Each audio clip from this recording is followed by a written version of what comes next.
Where we at? Hey, We are on air. we're live. We are live, We are. as a matter of fact. Indeed, I mean, we are. it's taking my computer a little while to register that shit. I mean, And refresh. I refreshed again, and it still Put say your stream is top tabs starting. and And, there check. we go. What up? There What up? we What up? What up? What up? What up? What up, Biddy? What up, Bo? What up, Biddy? What up, Big Mike? Mike. Good luck in class. What up, Sean P? Sean P. Yo, I would love for somebody to do a mini documentary about Sean P. Word. The only problem is I don't think he was popular enough. No, People to, probably I'm not. saying. Unfortunately, But it'll have to be somebody. It'll be have to be one of those like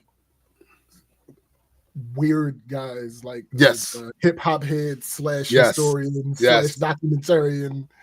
It had to be that type of shit. Like maybe the niggas that Black Moon and them, maybe they could do it. Smith and Wesson and them, they might. Maybe they. I mean, maybe the niggas that did the Big Brother Little Brother documentary. Oh yeah, I can't remember their names, but yeah, they would probably be a good candidate because they did a good job. I'm still mad at Ninth Wonder because he didn't want to participate, but I know, right? It is what it is. But yeah, they did a good job with that.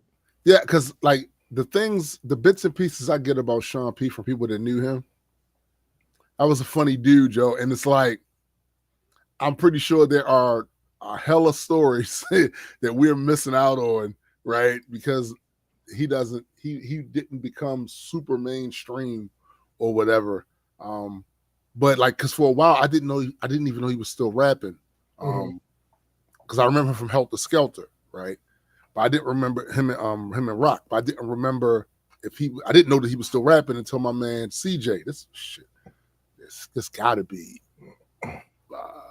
maybe 17, 18 years ago. CJ brought one of his CDs in to the job, and I was like, "Yo, why does he sound like the dude from?" That is the dude. It's like, "Oh, yo," and I'm listening to them bars and the shit he says. Like, "Yo, this nigga is wild. This nigga is wild," and he reminded me so much of Sean Black. Just his demeanor reminds me of Sean Black, yo. Like, and then on top of that, big funny nigga. You know what I'm saying? Sean Black, crack for days. Like nigga, they going. If you put those two in the room against each other, nigga, forget about it. Forget about it. The jokes would have been like people would have been crying, leaving the room. Y'all gotta stop. Like it's just crazy talk. So it's still kind of early, so I can do the intro. Yeah. Me. Welcome everyone to the Black Culture Geeks podcast. This is my man SPJ. You and I am Tombstone the Dead Man, and we are just a couple of geeks talking about pop culture from a black perspective. Facts indeed. Yo, y'all niggas be having weird cases. I don't hold you. Like, what is happening? What's going on? What's that? What? There's a lot. It's too many. So it's got to be one of these things. It's time for the men to step up and say some shit about these males, right? Because the shit y'all pulling, yeah, nah, B, nah. Like, it's so funny too because with some of these motherfuckers, they are already connected to an entity that got an accusation. Nigga, that's so weird. Like, what? What are we doing? Like, I know you guys are probably wondering. So I'm pretty sure I know with SBJ, he has something cooking over there, but it's something I've just made aware of the other night. I'm watching this. He's becoming one of my new favorites. Screwface John, Mm-hmm. because the nigga can rap. The nigga can rap. You know what I'm saying? So I'm listening to him, and he's done the video talking about DJ Academics. And right before I got to go get through all of it, I think SBJ sent me a link. Mm-hmm. And I'm like, hold up. So apparently, Academics is in his Discord with his peoples, The chat niggas. the chat niggas, and the shit. And they're on a video stream, and they're talking, doing whatever they're doing, playing a video game, whatever. This 15-year-old kid from Malaysia, young budding streamer himself, they let him in. And nigga, mind you, I'm just gonna put this out here. Academic is in his 30s. Okay? Oh yeah, trigger warning, by the way. Trigger warning. Yeah, thank you. Trigger warning. All right. What up, cuz? Like, what up, DJ? So the kid came into their little whatever, and they started asking him the most inappropriate questions about his sexuality. Vulgar shit. Wait, okay, so it's levels, right? Yeah. Because one, why are you questioning a person about their sexuality? Anybody. Right? That's number one. Anybody. This is not like, what is your sexuality? No. More specific than that. Way more specific than that. What up, GA? What up, right? GA? So that's the first level. Right. The second level is, why are you asking a child about their sexuality? Right? But then even the third level, the facts, Mike. Red flags. The questions that you chose to ask. Bro. What? And nothing in your head at the time. This would lead me to believe there's other debauch shit happening. Because nothing in your head at the time, you didn't hear yourself asking this 15-year-old child these sorts of questions, talking about would he have sex with his favorite male streamer and would he drink his... Yo, let me tell you something, man. That don't need to be my kid. No. To want to fuck you up for that. Nigga. Flat out. Like, the shit he was saying to him was so fucking inappropriate, right? And then the kid immediately told them to cut that shit out. Reminded them that he was only 15. They start asking if he would, allow his favorite streamer, I forget the dude's name, to have sex with him. Then they asked if he would have sex with that streamer's sister. But the part of this that really disgusts me, and in 2025, this is what we doing. This is what we doing in 2025. The part that really disgusted me was the handful of fans that are either defending it or more upset that other streamers are exposing Act than with Act's behavior. Because you niggas done lost your mind. Yeah. You niggas have lost your minds. You really have. Like, y'all need y'all asses beat. Flat out. I can't speak to this kid's parents, why he, was being unsupervised or whatever, but shit happens. I'm a parent. Kids get into shit. You doing something else, you business, you at work, you whatever, and they doing shit. But it's a crime and a shame that Academics is a 30-year-old man and he should know fucking better. I guess like being a weirdo must come natural to this motherfucker.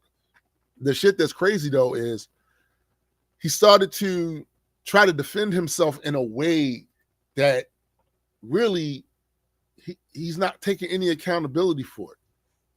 No accountability. Like the way he's talking about it, I think the only bit of accountability he took, even within, he's hedging his bets. He was on. He got on the on live with the streamer that the young boy was a fan of, and the streamer told him like, "Yo, Man, now I didn't like what this nigga was saying, how he was coming at it either, because he was trying to save relationships. And it was clear. He was trying, I fuck with you acting. Oh, no. There is no hedging involved in this confrontation. Nah, we not gonna set that premise right there. Let's all start by understanding that I fuck with this guy. This is my no.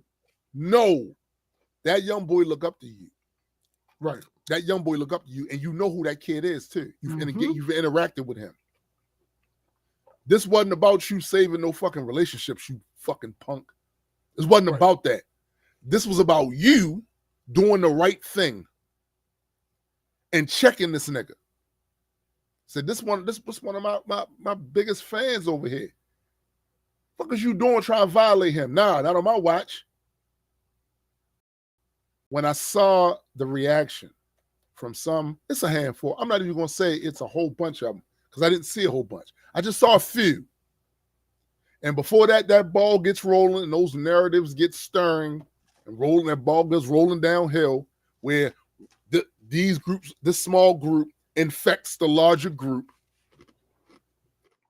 Fuck is wrong with y'all that you more upset at a guy like Screwface John for exposing this than Act's behavior and the behavior of a grown-ass men in that chat?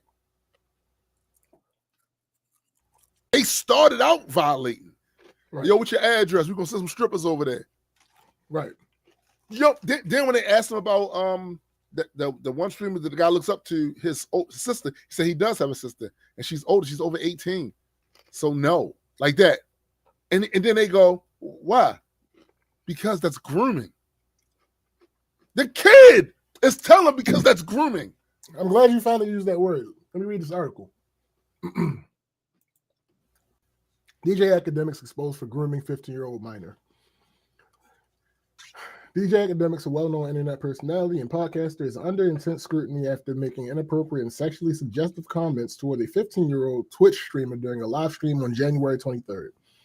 The incident, which was captured on video and shared across social media, has sparked outrage online, with many demanding accountability for the controversial comments.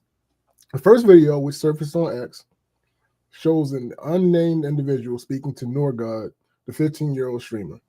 During the conversation on Discord, the individual made an unsettling remark asking, "Yo, Nor, what's your address? I'm going to send some strippers over there."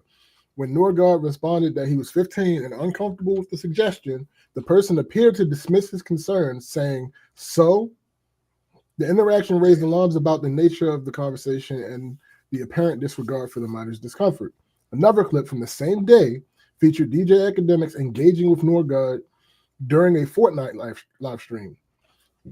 In the 30-second video, Academics made a series of sexually explicit comments. At one point, he asked, "Yo, if Max said he wanted to try fucking a dude, will you let him fuck you?" Despite Norgod clearly stating that he was not gay and was uncomfortable with the conversation, Academics continued to push the subject further, unsettling the team. The videos quickly gained traction on social media, with many condemning Academics for his inappropriate behavior. FaZe Clan member Plattboy Max was one of the first to publicly call out the media personality, stating that he did not want to react to the videos directly, but found the situation nasty. Following the release of the videos, YouTuber ScrewfaceGz revealed that he had spoken with Norgod about the incident, but would not be sharing the interview at this time. Norgod spoke out about his experience, calling the remarks truly uncomfortable and disgusting. Here's his tweet. "It is real. I seen your video too. I know who they are in the call. I was wondering if we can go on Discord. This was truly uncomfortable, unnecessary, and disgusting." That was him replying to ScrewfaceGz. Right. Screw explained that his team was in the process of coordinating with the teen's guardian, and the involvement of law enforcement could prevent the interview from being released. Yeah. Screw says, "So I just interviewed Nora, the kid on stream with Academics, and let me tell you, that bitch real, and Act and them boys need to be packed the fuck up now. I'll be dropping it later on," shaking my head. Then he comes back and says,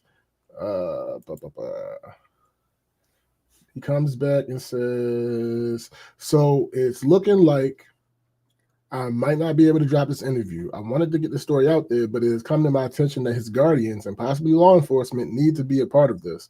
I'm in the process of trying to talk to the guardian, but if you don't see it, that's why. Yeah. The article.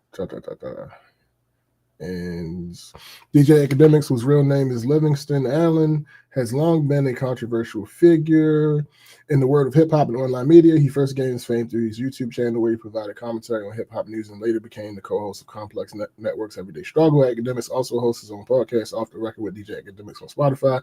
However, this latest incident has prompted widespread criticism, raising questions about his behavior and whether he will face legal consequences for his actions. So you might, in case you're wondering why legal consequences, let me read something to you right here. In New Jersey, it is illegal to discuss sexual acts with a minor, especially if it involves any form of solicitation or encouragement to engage in sexual activity, as this could be considered endangering the welfare of a child under state law. The age of consent in New Jersey is 16, meaning any sexual activity with someone under 16 is considered statutory rape regardless of consent. And by the way, they have another provision to it called the Romeo and Juliet provision.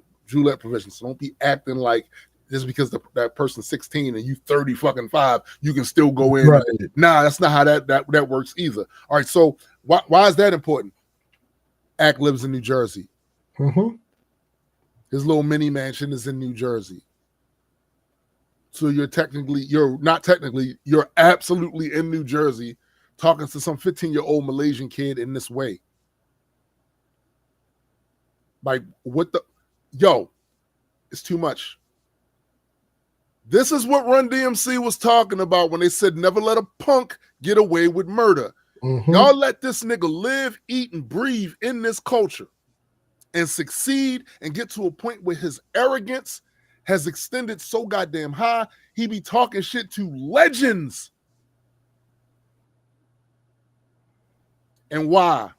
Because he took a position years ago where he sided with people and became the voice of people who wanted to disrespect the legends, who wanted to take certain aspects of hip-hop and throw that shit in the trash. I'm like, no, we like this shit now.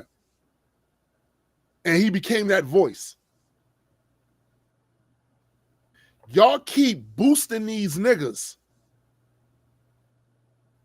And when people see them and see what the fuck they about and be telling like, hey, yo, something sus with this motherfucker over here, you get on some defensive shit because the person that said that to you was older than you. Right. That shit is goofy.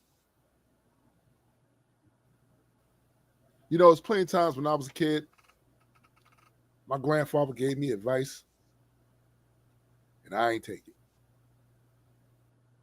And eventually, what happened is me looking back on it going, God damn it. This is what we can't keep doing.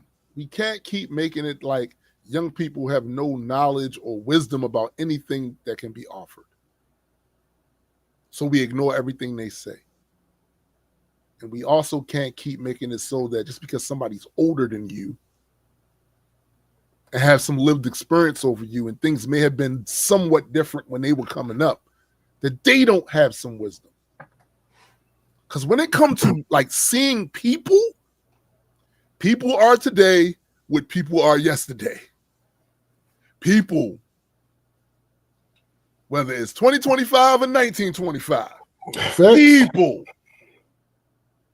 And when you're old enough to have been around lots of different versions of people, you start to get this acute awareness from things people say, how they react to shit. And you get this sense about people like, some this guy janky as shit. You don't always have that when you're a kid. It's the reason why my mom had to always admonish my brother about speaking to every adult. He on the porch, somebody, hey, how you doing? Mm-hmm. Engaging with every adult. Because my mom had lived experience with dealing with people, and my brother was 5. All right, come on. Like, this shit is absurd. that this man is allowed to operate the way he allowed to operate. Because his audience can't or won't let him go. Had this happened a few years ago, that would have been it for him. Mm-hmm. You know, one of the arguments I heard somebody say when they was trying to go at Screwface John for exposing this shit. Come on, man, cancel culture. The era of cancel culture is over. The fact that you're making this about that and not about what this nigga did and what them other niggas did to this kid is very telling. Y'all have become debauched as fuck. Flat out. Where your attitudes about being called out for certain toxic shit or shit that's considered toxic now, you having an attitude about that has overridden your common sense as being an adult. And being able to instantly say, yo, you do not engage with a child that way. Right. All you thought to think about or talk about in this case was, man, you trying to cancel people. Nigga. I've seen this before, by the way. I've seen it before. I've seen it with other things. I've seen situations where, you know, goddamn well, had this person said this in a different environment, he'd have got packed out. Facts. You know that shit. I've seen it in other situations, even with politicians. Y'all have gotten to the point where you let these motherfuckers just say and do anything and act completely unprofessional. And you think that's competence. And you think you can just toss out all the toxic bullshit that they are credibly accused of. Why? Because you want a couple of more shekels on your goddamn check? Right. You want 30 pieces of silver, you fucking Judas? That's what you want?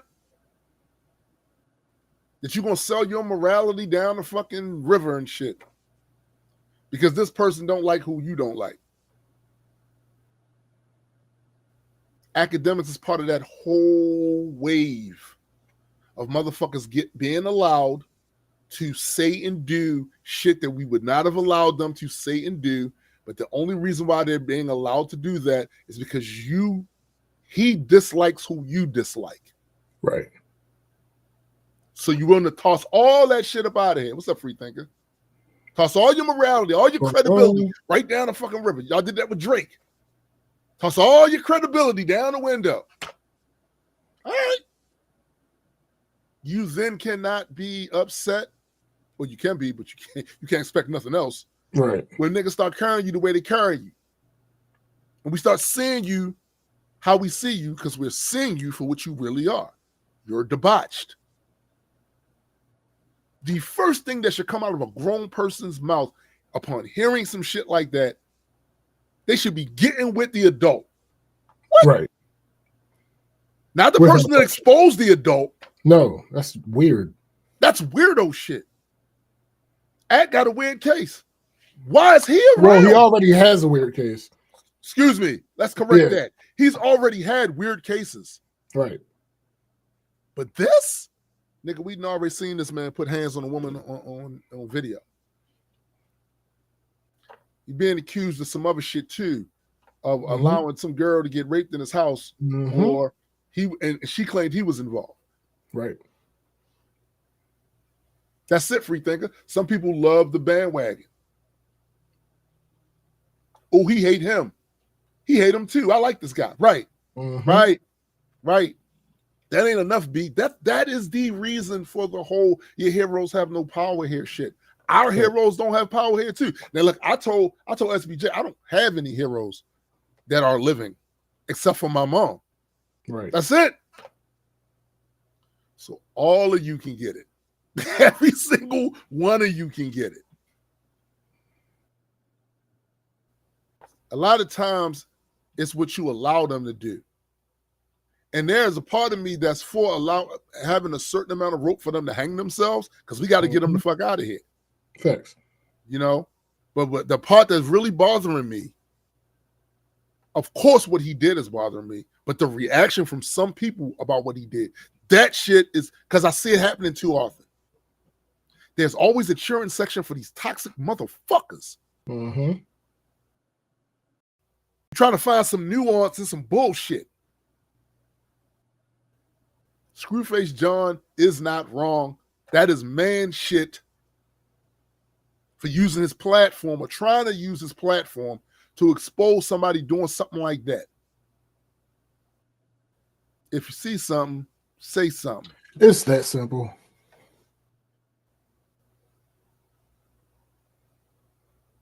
No exceptions. Fuck these niggas. You said what to a who? Nah.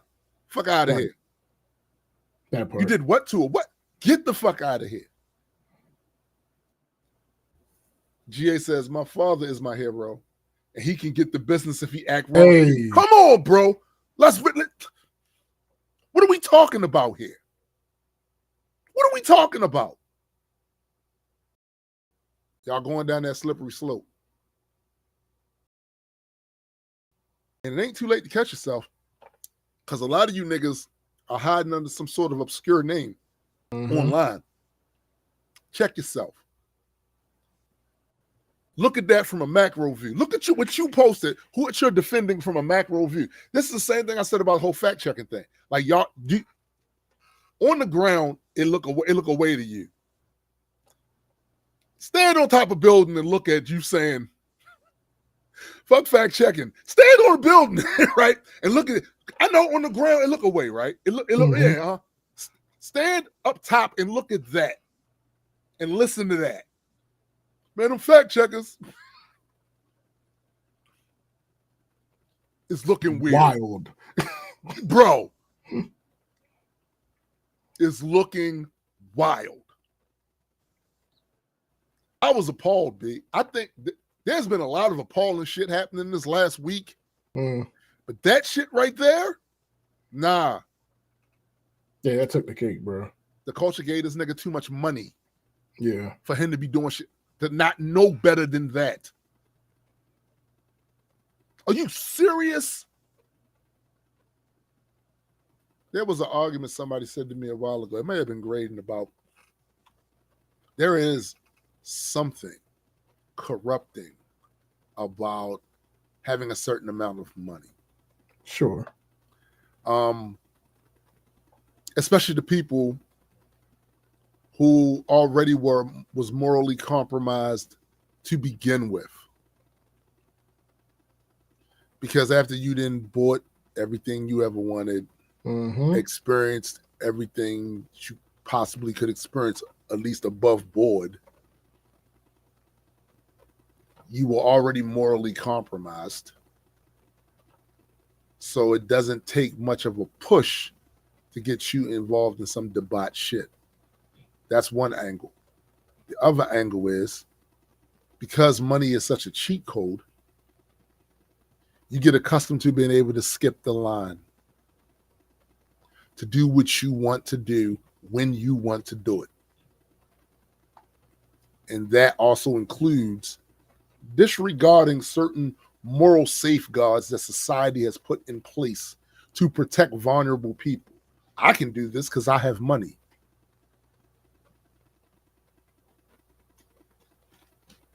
Y'all motherfuckers have lost your mind, and the culture should not have ever, like when these guys show who the fuck they are on the come up, check that shit then.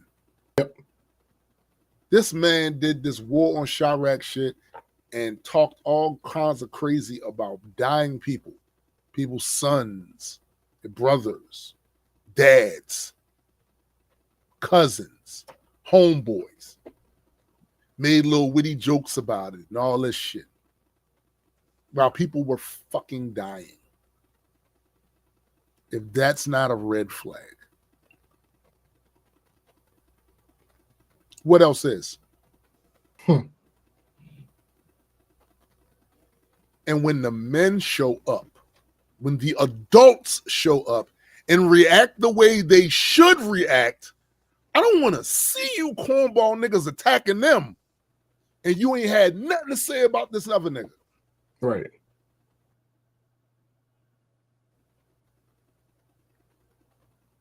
That shit is disgusting. Y'all niggas be meat munching. Flat out.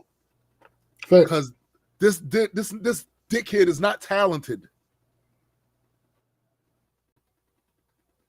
He's not. He doesn't have a talented bone in his chubby body. He's not that guy. And y'all made him this guy. I don't get it, bro. I don't get it. I don't want to get it. No. Honestly. He got to get his meat. Yo, these dudes got to get their meat riding down.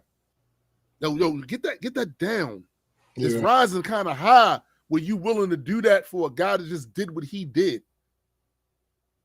And even him, his first inclination was to not be held accountable for the shit. Of course it was. GA says, I'm not shocked by none of it. He been showed us who he was.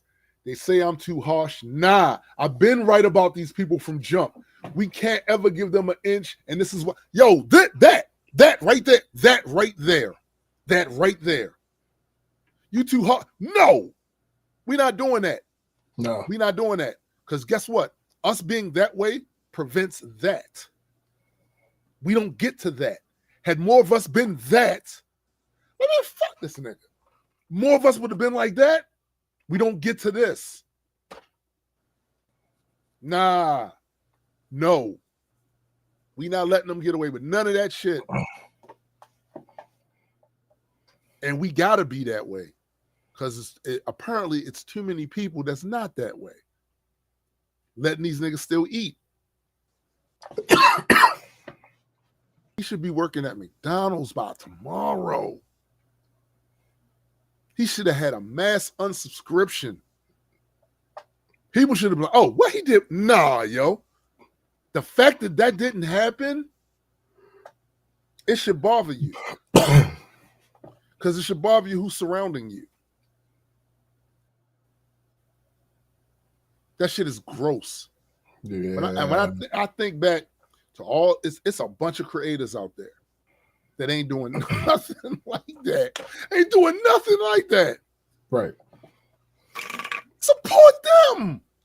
Follow their shit, and then when they fuck up, get them the fuck out of here too. But this guy Ben showed motherfuckers who he was. He Ben did that.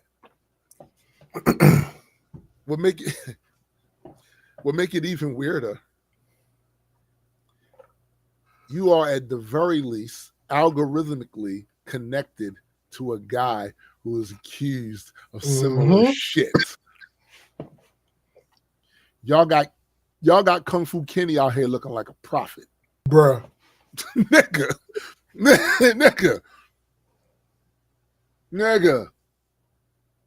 Free Thinker says inaction also has consequences. Some people sit on the bench, then get brave when someone else successful expose somebody. Sit back down. Facts. GA, he didn't just make jokes about dead kids. He instigate. Yo, that's it. He made it worse. I clearly remember clips where he was talking about, oh shit, y'all know y'all got to hit back after that. What? I just like to quote a line from the book of 16 in LA, verse 3. Okay. Even, yeah, somebody's line. I can see the vibes on Ek. Even he looking compromised. Let's peel the layers back. That's it. Let the congregation say amen. Listen. The prophet. Yeah, bro. Listen. Come on, man. And this is the thing that's crazy. The funny thing about that is this song, for the people that don't know, This song was Kendrick rapping from the perspective of Drake for the first verse. And in that first verse, he's referencing a yacht party where there were underage girls and one of them ended up using Drake's personal bathroom in his room or some shit like that. Like it was a whole, that was a whole. So to say in this song, even Act, I can feel the vibes on Act, even he looking compromised and spill the layers back. And then this shit come out. Y'all got Kenny looking like a prophet. I ain't even gonna hold you. Y'all really do. Y'all making them disses harder and harder every time. Like Biddy says, I'll give props to my dad for years ago when a young girl told him her dad was being bad. He went to him and gave him a piece of his fist. He put hammers on niggas. Listen. Kendrick's disses were impactful enough as it is. The residual shit that's happening after that, the echoes of those punches, we're still feeling those. Like, this shit is a force multiplier. It is.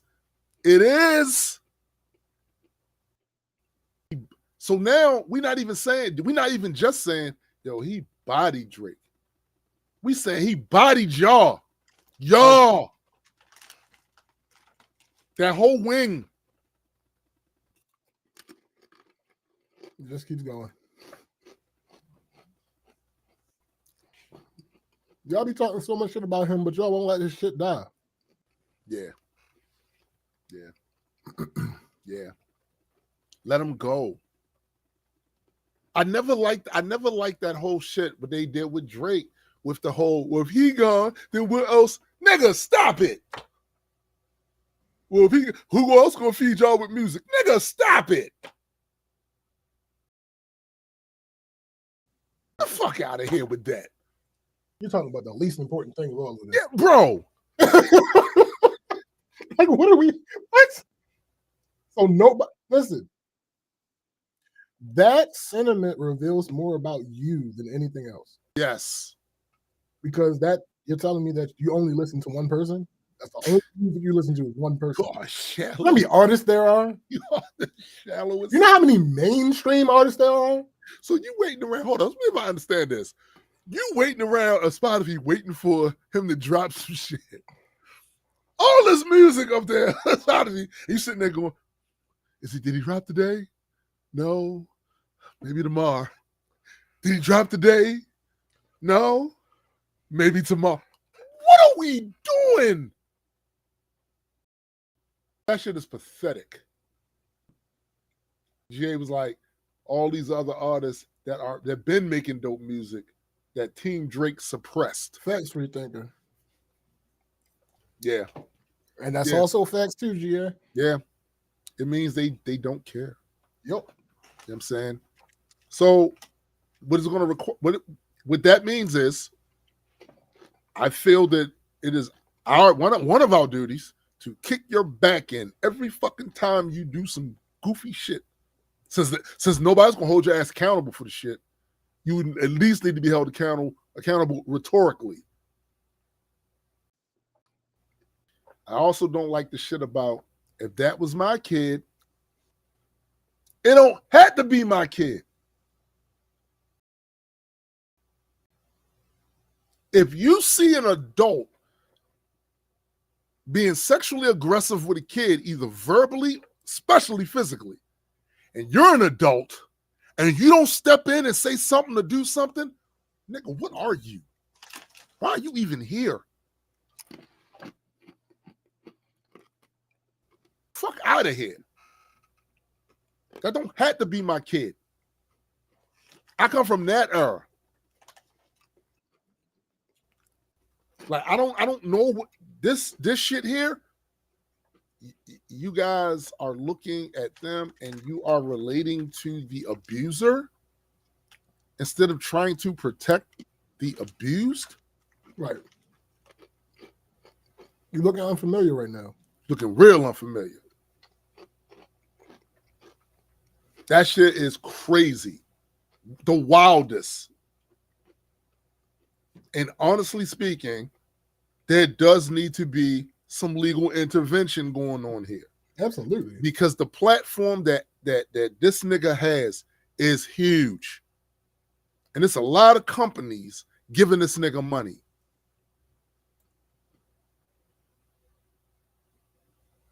So does it have to be a thing where we got to go at the companies that's giving them money? That's got relationships with? Is that what's got to do in order to make some shit happen? Is that what got to happen? He's out of pocket, and it's not the first time. That's the other thing. Right. That's the other thing. It's not the first time. And it gets progressively worse. Because y'all let a punk get away with murder. Mm-hmm. All because you ain't stopped this nigga in his tracks. Like, oh, hold up. We did what? You over there instigating beefs in the city that's already like fucked up over this shit? Nah, nigga, nah. You a cornball. Get out of here. Fuck your algorithm. Get out of here. Get out of here. Yo, I'm not gonna say what I can't say on air. Yes. But I just want to say it would have been very interesting if academics meeting with Vic Mensa went a different way. Yo. Would have been very interesting. Yo. If that meeting went a different way. Yo. Facts, G. Facts. I know, free thinker.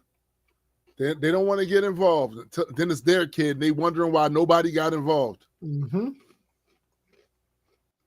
It was adults there. Uh-huh. How come they didn't? How come you wouldn't? Right. I don't come from that. I come from a generation where when I used to hook school, I had to stay off the main roads. Mm-hmm. Because any given adult, any given neighbor, B can ride down the street and see me where I ain't supposed to be at a certain time. Mm-hmm. I come from that generation. Yo, I got in trouble for that before. And it wasn't even me. Funny enough, somebody saw Fab. No. And they thought it was me because they saw him from such a distance. And back in high school, we were even now, but back in high school, we were more similarly shaped and looked more alike because we had hair. Saw this nigga from a distance. I get a phone call asking me why I'm not in school. And you like, what? I went to school that day. Emphasis on that day. That day. Yeah, no, listen, I ain't gonna lie about it. Ain't no reason for me to lie about it. But no, that's facts. It's a whole different mentality about the responsibility that adults have in the community with the kids, even if that's not your biological kid. Right. Yo, I cussed the motherfucker out, threatened him, and did all kinds of shit in front of Mr. Brown up the street. And I had to go back and apologize to Mr. Brown, even though I wasn't talking to him. Mm-hmm. Because I did that shit in front of him. Now, the motherfucker I did it to, he deserved every fucking thing I said and every threat I made. But that don't excuse me from displaying that poor behavior in front of Mr. Brown, who ain't never been nothing but nice to all of us. I remember I was sick on here. Argument, you need to go to YouTube, my guy. Yeah, he does, bro. I didn't even know. Yeah, yo. Like, it was a different time. I get it. But what you're not going to do is act like just because it's a different time, it can't be today. Right. You know. It was a different time just means that it was literally a different time. There's nothing precluding it from being like that time. No, that's all it means, bro. This is the way adults are supposed to behave. So let's go through it again like motherfuckers are fucking 3. As an adult, you don't be talking no sexually suggestive shit to children. Ever. As an adult, if you come upon a situation where that's happening, you are to intervene. Right. As an adult, you don't defend the abuser when it's obvious that they have been abusing people. Right. As an adult, you look at someone that would do something like that and you assess their overall character. Yeah. And finally, as an adult, you make the adult decision to no longer engage with somebody that's willing to do that. Like even if you have a specific relationship with this child, yes, there are ways that you can go about. Like there is a genuine kernel of something in here that if the situation was different, true, this would have made sense. This would have true, been acceptable. True. But there's a certain way that you go about those conversations. Yes. That is not, it's not this. It's No. nowhere near this shit. No. And also, can y'all stop trying to assign everything trolling? Look, as a troll myself, that ain't trolling, B. That's some bullshit. Right.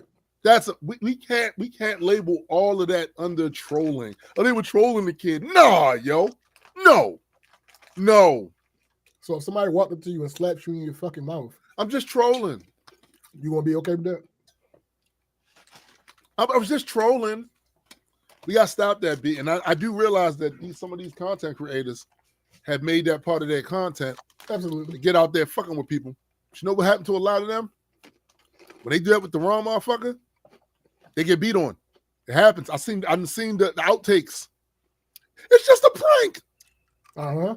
So this part of it. This part of the prank. Bip, bip, bip. That clip gonna go viral. Yep. It's part of it. I don't want to hear that. For some things, yes, times have changed for some things. But shit like that, that's eternal. We not doing that. We not doing that. Because doing shit to these kids is why we got so many fucked up adults now. Mm-hmm. So don't tell me you for change or you for things not being this way and all this other shit. That's the other thing too that I can't stand about this motherfucker. Because this motherfucker is he's readily available at times for respectability politics when it comes to certain shit. Thanks. I've seen clips of him doing this respectability bullshit that lacks a certain amount of nuance to conditions. I see that a lot on the right. And yes, he's on the right. He's 100% on the right. I've heard him speak about his political views. He's on the right. I see that a lot, though. This lack of nuance with this respectability shit. But it's selective respectability. Selective. Because they don't hold everybody to the same fucking standard. At all. It's like he don't think he should be held to the same standard as everybody else. Right. I'm famous. I got money. Those two things right there is not going to prevent you from getting your ass whipped. You do that to the wrong person's kid. Facts. I'm telling you that now. Well, nobody cared. We'll take the lawsuit.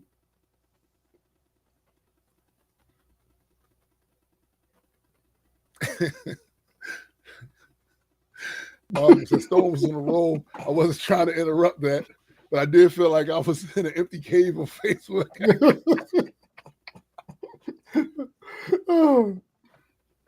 Man, fuck these motherfuckers, Ogma. Seriously, fuck these motherfuckers. I only have 3 fucking monitors, so I can't. It's very hard for me to do everything I have to do and watch Facebook at the same time. So sometimes people will be on Facebook, and I'll happen to look back like 20 minutes later. Yeah. I'm like, oh shit, it's like 7 comments right here. I know, right?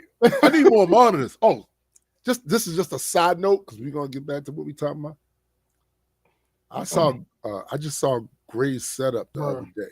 Come on, man. What the fuck? He don't even have everything up there yet. He only have everything up. Unfair. He's about, on Reddit they be having these battle station competitions. He's about to win that forever. Forever. They're about to end the competition. Bruh. Like, no, you're not beating that. Until they get fucking Tony Stark holographic screens up, that's it. The game is over. It's over. But yeah, man, like these niggas be having weird cases, big. Fucking weird cases.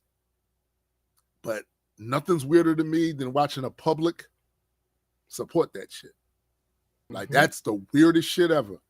How do you support it? Yeah, it's real simple. You ain't got to get on Twitter or none of those other things and speak on his behalf. You keep watching his content. Facts. That's supporting it. That's supporting it.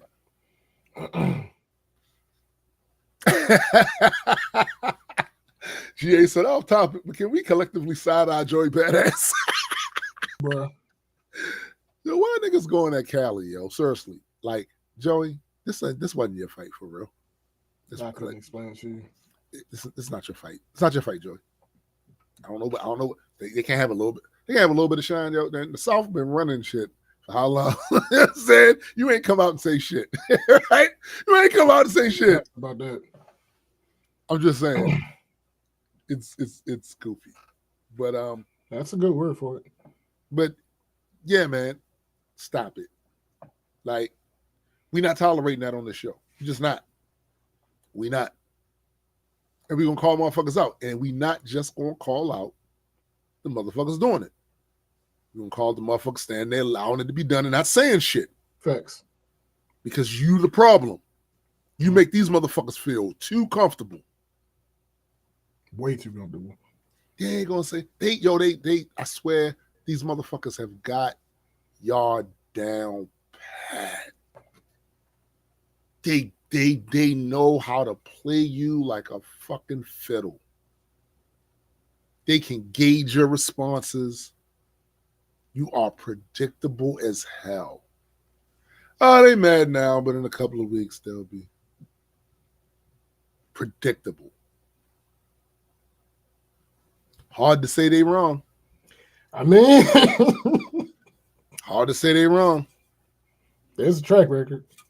Oh, yeah, I did this fuck shit. And if you think that's not part of the calculation with some of these motherfuckers, you're bugging.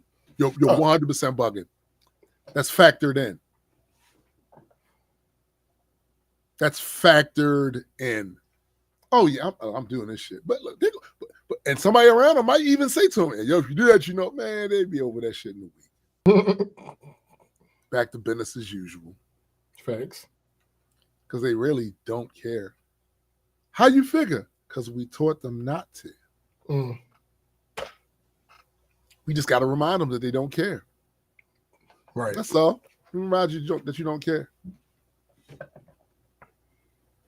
Now, when you mention this nigga name, you got to say no Diddy. That's crazy, bro. That's wild. That's crazy, bro. No Epstein. That's crazy. Nigga. That's crazy. That's the one. No Epstein. Speaking of that, just a side note of that's connected but not connected. So, executive order was put out there to release information on 9/11, Martin Luther King's assassination, and something else, the Kennedy assassination. But not the Epstein. Right. And it's not like that was a oversight. It was literally mentioned before said elected official got in office in an interview on Fox. In the clip that they originally showed, he agreed to do it. Then we see the clip that he didn't show where he was hedging his bets about putting all of that out. He said, because there's a lot of phony and fake stuff with that. Interesting. There wasn't a lot of phony and fake stuff with the Kennedy assassination? There wasn't a lot of fake and phony stuff with Martin Luther King's assassination? Just the Epstein shit, huh? That's Funny interesting. how that works. That's interesting. I see y'all. That quote from who's that fucking cartoon? Rick and Morty.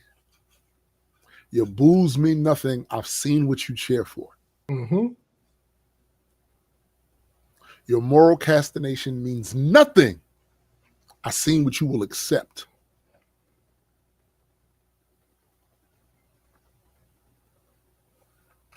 Just saying. Just saying. But to round all of that off, man, fuck academics. Oh, yeah, loud. And big shout out to Screwface John and every other streamer, because it's quite a few that's exposing that shit. Yeah. Because what the fuck? But all right. So from one weird case.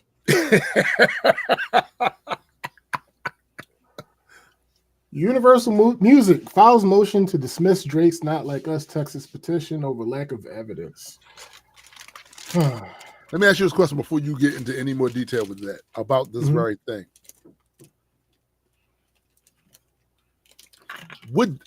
Does this help Drake if the judge says, yeah, let's throw this out? Or does it help him to go through the whole thing and then lose? Here's the thing. This motion is not about the lawsuit. This motion is about the petition that's still standing. Drake only removed one of the petitions. Okay.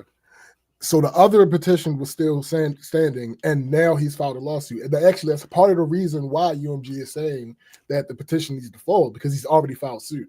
Right. Because the point of the petition, for those who don't know, was for him to try to get evidence in order to file a lawsuit. Right. But he's already filed the lawsuit now.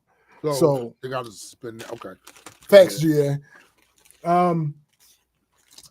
Universal Music has filed a motion to dismiss Drake's petition for pre-suit deposition in Bexar County, Texas, citing lack of evidence in the rapper's claims against the record company that it artificially inflated and promoted Kendrick Lamar's Not Like Us. Drake filed 2 actions in November, both not lawsuits, to be clear. First, a petition in New York accusing UMG of conspiring with Spotify, and a second against UMG in Texas after Drake withdrew the New York petition to clear the path for a lawsuit. The Texas petition still stands, eliciting a response from UMG demanding dismissal. In yesterday's 144-page filing. Now, to be clear, the only reason it's 144 pages is because it includes the lawsuit, which is 88 pages. Okay. After yesterday's 144-page filing, reviewed by Variety, UMG seeks dismissal of the petition under the guise of protected free speech and based on the Texas Citizens Participation Act, which, quote, protects from retaliatory lawsuits that seek to intimidate or silence them on matters of public concern. Interesting. The motion states that Drake brought this petition under Texas Rule of Civil Procedure 202, which is designed to intimidate and punish people for exercising their First Amendment rights. Damn. Motion explains that under the TCPA, the burden of proof shifts to Drake to provide clear evidence of claims made in his petition, including one that UMG, quote, funneled payments to iHeartMedia, the country's largest radio network. Wait a minute, that was the accusation that they funneled payments? That was a part of the that petition that's still standing. Okay. UMG claims that Drake can't show a burden of proof for numerous reasons, including the suggestion he has no admissible evidence. The motion is clear about that point, stating that Drake, quote, provides nothing outside of his verified petition, end quote, and that there is, quote, no evidentiary support for his asserted need for pre-suit deposition of UMG, end quote. UMG discredits Drake's sources from his initial petition, stating that, quote, these claims from unnamed, unidentified, out-of-court declarants are hearsay and are not admissible as evidence. Oh, my. End quote. UMG concludes its motion with a request to dismiss the petition and to suspend all discovery related to the matter until the court rules on it. UMG also requests that the court order Drake to pay his attorney's fees and costs associated with his defense. In a separate filing in New York, Drake's attorney submitted a letter endorsing UMG's request for an extension of time to respond to this complaint. According to the letter, this was made in anticipation of UMG filing a motion to dismiss Drake's case in the foreseeable future. The ongoing legal war waged by Drake summary paragraph. And then, so I went to the lawsuit and I threw it through Chat GTP, not the whole lawsuit. I mean, not lawsuit, the UMG's motion to have the petition withdrawn. And I didn't grab the whole thing. I just grabbed a couple of pages and got them translated for the layman. So here's the gist of the argument in simple language. Number one, wrong court. The petitioner was supposed to file their request in the county where UMG is located. But UMG Right. is not located in Bexar County. Right. The petitioner used the wrong court. Because of that, there's no way to fix this flaw with any new evidence. The case should be dismissed for that reason alone. Yo, hold up, stop. I heard a bunch of motherfuckers telling me, well, you know, he got a bunch of high-profile attorneys, so if they say Maul, Millie Maul was saying that shit. Oh, he got high-power attorneys, so if they saying that, that's not how lawsuits that's work, how sir. Right. The opposite is how lawsuits work. Like, no matter how high-powered the attorney is, their goal is to help their client win. Yes. That's how that works. Anyway. Yeah. Number 2, they already sued. The petitioner has already filed a lawsuit in another place about the same issue. Pre-suit discovery, i.e. asking for discovery before officially starting a lawsuit, is unnecessary if you've already sued. That alone means there's no need for this Rule 202 request, so it should be dismissed. Number 3, no real evidence. Rule 202 requires the petitioner to show actual evidence of why they need discovery, but everything they claim is just in their verified petition and references to rumors or old lawsuits that don't involve these parties directly, which isn't good enough. There's no admissible evidence to support their claims, so they can't meet the legal standard needed to proceed. Number 4, more burden than benefit. Even if there was some reason to request a deposition, which the petitioner hasn't shown, hauling UMG's corporate representative to Texas would be expensive and time-consuming, especially when UMG is based in California and there's no clear benefit. Since the petitioner hasn't explained why these depositions are essential, any supposed benefit doesn't outweigh the burden on UMG. Because of all these reasons, wrong court, lawsuit already filed elsewhere, lack of real evidence, and the burden on UMG argues that the court should dismiss the request under the Texas Citizens Participation Act. So in other words, my man Lawbury, his lawyers, Lawbury Dram, bro. When I saw facts, GA, that made that man do the most unhip hop thing ever. This is the other thing, right? So I'm wondering if this is the turning of the page for some of the stands. I'm not talking about Drake fans. I'm talking about Drake stands. Because I saw Rory from the Rory and Mal show was like, you know what? I can't rock with this right here. Like this is the most unhip hop, as GA stated, most unhip hop shit ever. The whole purpose of battle rap is to demean and defame your opponent, and you engaged. Right. So that is a tacit agreement to engage in this sort of activity, which is the reason, by the way, UMG said what they said in that other statement they released about him involving himself in these outlandish. That's why they said it. Yep. That's why they worded it that way. You made an agreement verbally and through your actions to engage in a battle rap. And in that rap battle, you lost. He beat your ass, fucked you up, sent you packing, made you sit down. You took that L. I don't know how many different ways we can say this shit, right? You got your ass beat out here in these streets. Hey. You know what I'm saying? So that's one thing. Listen, I'm going to tell you, man, just speaking of that, let's use that as an example. I done seen many a man get his ass whipped out in them streets. You know what, though? A lot of them times that man was out there fighting. So we respected him. Yeah, he lost the fight. He was out there fighting, though. We can't even give you that, Aubrey, because even though you was out there fighting, you quit. You quit, and then you called the police. He whooped his feet, G. You quit, and then you called the police. Now, I know there are people that hate when we use this terminology to explain what happened. Unfortunately, you're going to have to live with it because hip-hop started in street culture. South Bronx streets. So this is part of street culture too. You got into a fight, and we are going to reduce it to this. You got into a fight, you got pieced up, packed out, and then you called the police. Mm-hmm. Police, he hit me. It was below the belt. He kicked me in the nards. Like, whatever. Like, that's illegal or something. Can y'all make him pay? Right. That's what you did. Exactly, Jay. And you started the fight. You know what I'm saying? Like, drive. Once he dropped it, stop.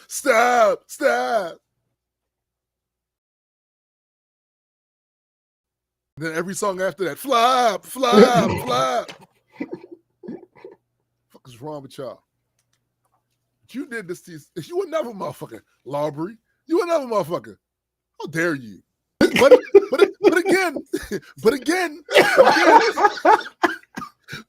again, I have to point my ire also at the audience. Yeah, absolutely. Because he felt comfortable doing that because you let him get away with anything else.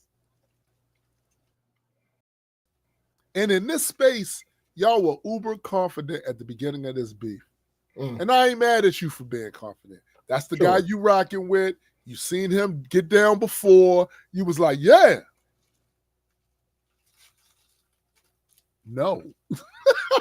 No, he lost. And instead of y'all taking it on the chin and shaking hands, good fight, yo. Good fight. It's call a wambulance. I need a Whamburger with some French fries. Bruh. Call the police. He hit me. The fuck? We don't respect that. We don't respect that. And here's the thing that really irritates me about that too. So it's not so much the people that's in his fan base that aren't really hip hop that concerns me about them willing to give him a pass for all of this shit. It's the ones in there that claim they are that I'm looking at like, oh yeah? Especially if you're a battle rapper. If you are a battle rapper that's defending any of this right now, you have eroded your credibility with me. I don't care how talented you are. You know how this goes. And this directly is has a connection to your bread and butter. The culture that's your bread and butter. Yeah. It's not exactly like what you guys do, but it's birthed in that. And it's old. It's so old in hip-hop culture. It's an intrinsic part of it. In fact, you guys eat because it's so old and so respected in hip-hop culture. You guys are seen as the legacy of that, so much so that it was pulled out of the music aspect to be its own thing over here to preserve that part of the culture. Y'all supposed to be the ones. Right. I study battle rap for a living. Ain't nobody ever pay you for studying that, nigga. That shit wasn't for a living. No, absolutely not. Stop it. Ogma says, imagine getting dissed and the track blows up to number 1 on the charts. He has so many options. Running and telling was not one of them. Stop. Police. 911. It make me feel like you had already dialed 911 when the battle started. Stupid. I hate you. 911. Now, say something. Say something below the belt, and I'm hitting that one. Oh, bro. Lawbury called the police. And y'all can listen. Y'all can frame this. It's a business thing. Did you see the clip with Roy and Mal where Mal? See, I hate when you niggas do this shit. Where you try to talk around the thing that's going straight to you to have a response so that you won't appear to be wrong to someone that's not really paying attention. Yeah. The girl kept saying, the sister. No, we're talking about what's in the lawsuit. Yes. What you're talking about is not in the lawsuit. No. They're not suing UMG for breach of contract. No. Nope. Nowhere in the lawsuit. No. But the part that I want to talk about that clip that I'm still mad at both her and Rory about. Yes. Is that even if Drake had put these things in his contract, sure, that is still anti-hip hop. It is. There's no way to escape it. What do you mean you can't release somebody's music that's dissing me? What the fuck are you talking about? That's still anti-hip hop. It is. That gives him a better case for his trial. Right. But it's still anti-hip hop. Maybe. Right. Maybe. Right. But it's still anti-hip hop. Like, what are we talking about? Yo, I saw that video too, GA. Maul is a hot pocket. Crazy. Like, I don't understand. Like, what are we talking about? I think what we're talking about, if I may, is we're talking about people who, once again, are being selective. Oh, right? Yeah. Like, for me, you can't talk to me about hip hop no more. Maul can't talk to me about hip hop no more. Like, you are disqualified. Talk to me about that. Talk about pop or reggaeton or bossa nova. Yeah. Make commentary. You can't talk to me about hip hop no more. I don't care who your brother is. Right. I don't care who your brother is. You can't talk to me about hip hop. And I hate when you niggas talk around the shit just to have a response. I hate it. I hate it too because one of the reasons I hate it is because there are too many people, unfortunately, in our society that can't see through that shit. They can't see through it. They're not perceptive enough. Or that's just not how their brain works. He can confuse them with all of this shit. It reminds me of gorillas. When they really don't want to fight, they start throwing leaves and shit up and branches up in the air, making themselves seem bigger than what they are. Breach of contract. Fuck out of here, nigga. This ain't about no breach of contract. That's not what that paperwork says. That's not what the paperwork says. Mm-hmm. You can try to repeat that as often as you want. That is a Trumpian tactic of repeating a falsehood often enough so that people will repeat it with you. It don't work over here.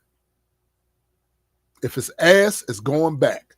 Your argument is ass. It's going back. Thanks. We not doing that. We not. And that's why niggas is packing you out. All you niggas. That's why you see these streamers getting on here dissing the fuck out of you. This is why. You're compromised. I don't know if you're getting a check or not. I hope you are. Because it still ain't worth your credibility in my view. But at least you're getting something out of doing that. Because that sort of commentary in that way for what you're doing currently, which is podcasting now, nah, you're ruining your credibility as a potter when you do shit like that. Because what people respect about people who do that are in that space and do that space well is they believe at least on some level they're being authentic. Yeah. On some level. Even they're not telling you everything because it's not everything ain't all your business to know, right? But they're telling you enough of you can get a sense of who they are as a person. Why listen to you if all you're going to do is lie? What do I get? I'm going to listen to you. You got a fucking 2-hour podcast full of fucking lies. And I believe this is the sad thing. So I've heard it said Roy might have to go get his own show. Yeah. Because and distance himself from this nigga to keep his credibility. Here's the problem with doing that. You're boring. I mean, Ack wasn't wrong about that.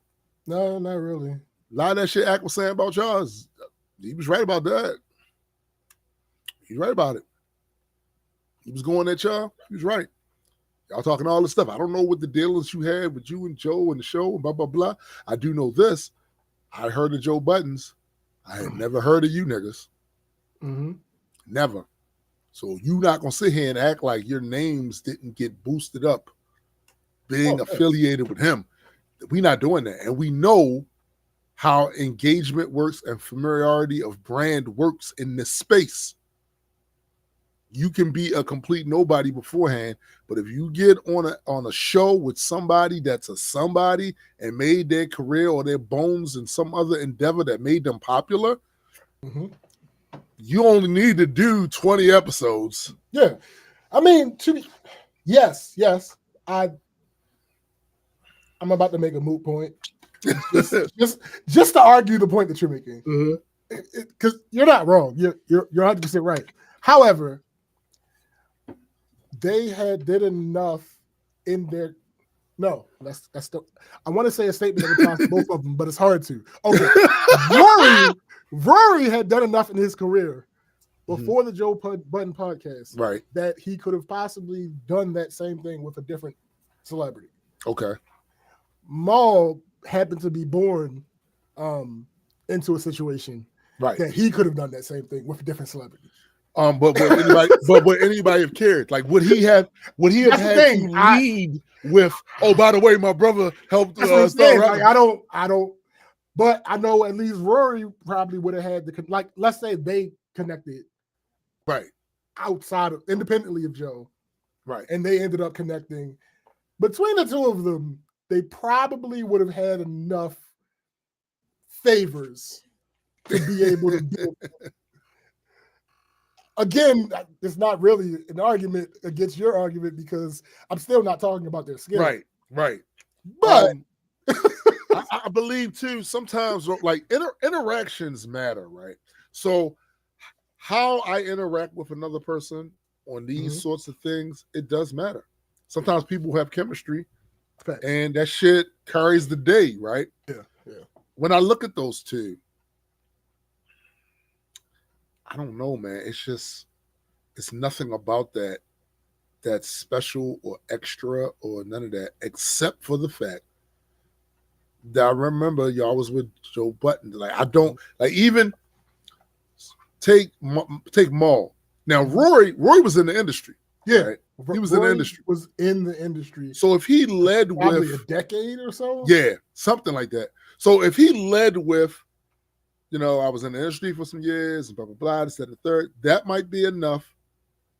Especially if he starts connecting dots to people that everybody is familiar with, that he had some dealings with in some way, right? That might be enough to get the initial ball rolling for some people to be interested. Like, okay, let's see what he got to say.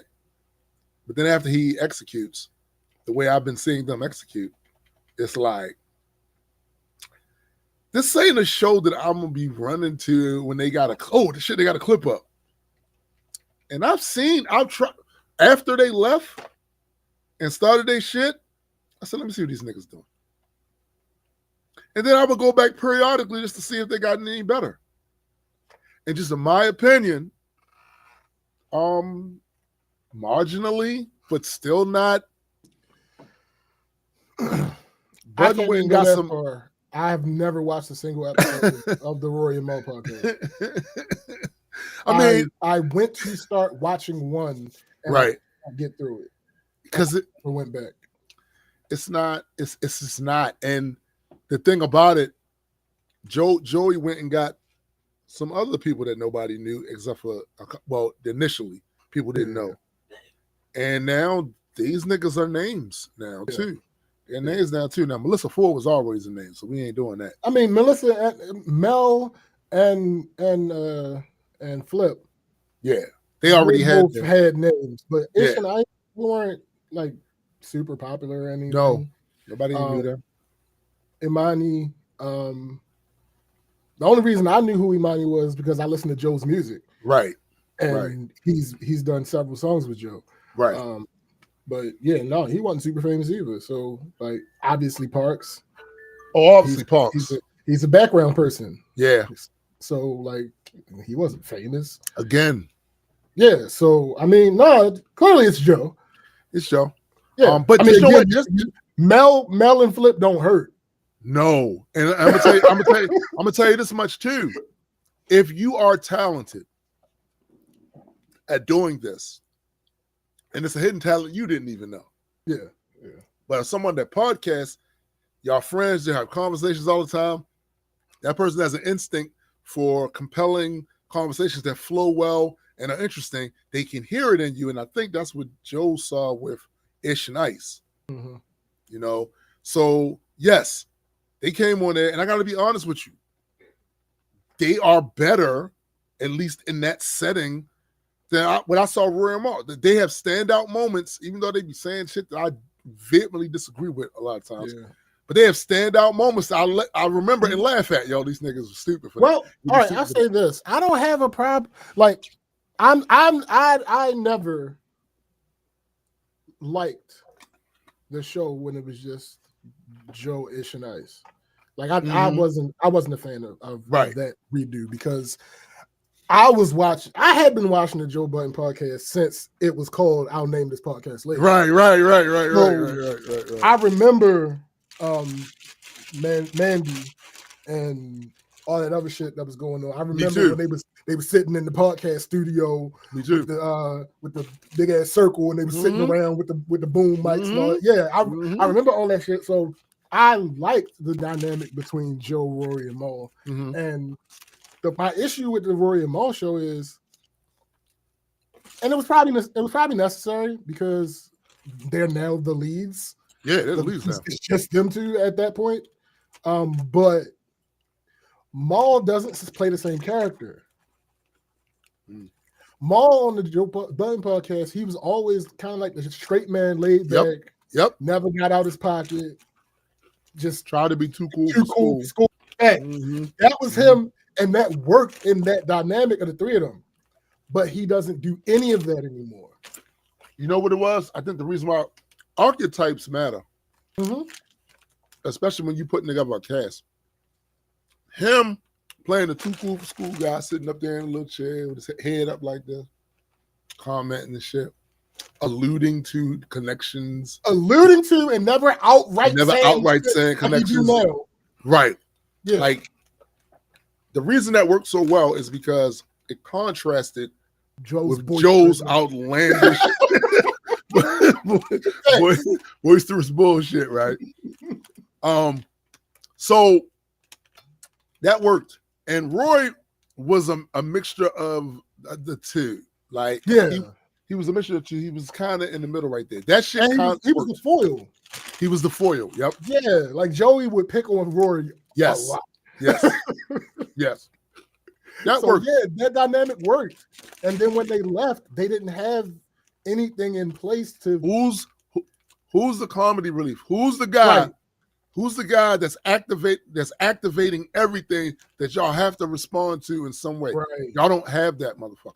He's not there. So now what I got is some bread here, some bread. It's a wish sandwich. Yeah. You wish you had some meat in between the motherfucking bread. Like it's not. That shit is plain Jane. Here's the original trio had the knowledge, the experience, the dynamic, and the entertainment. And the celebrity.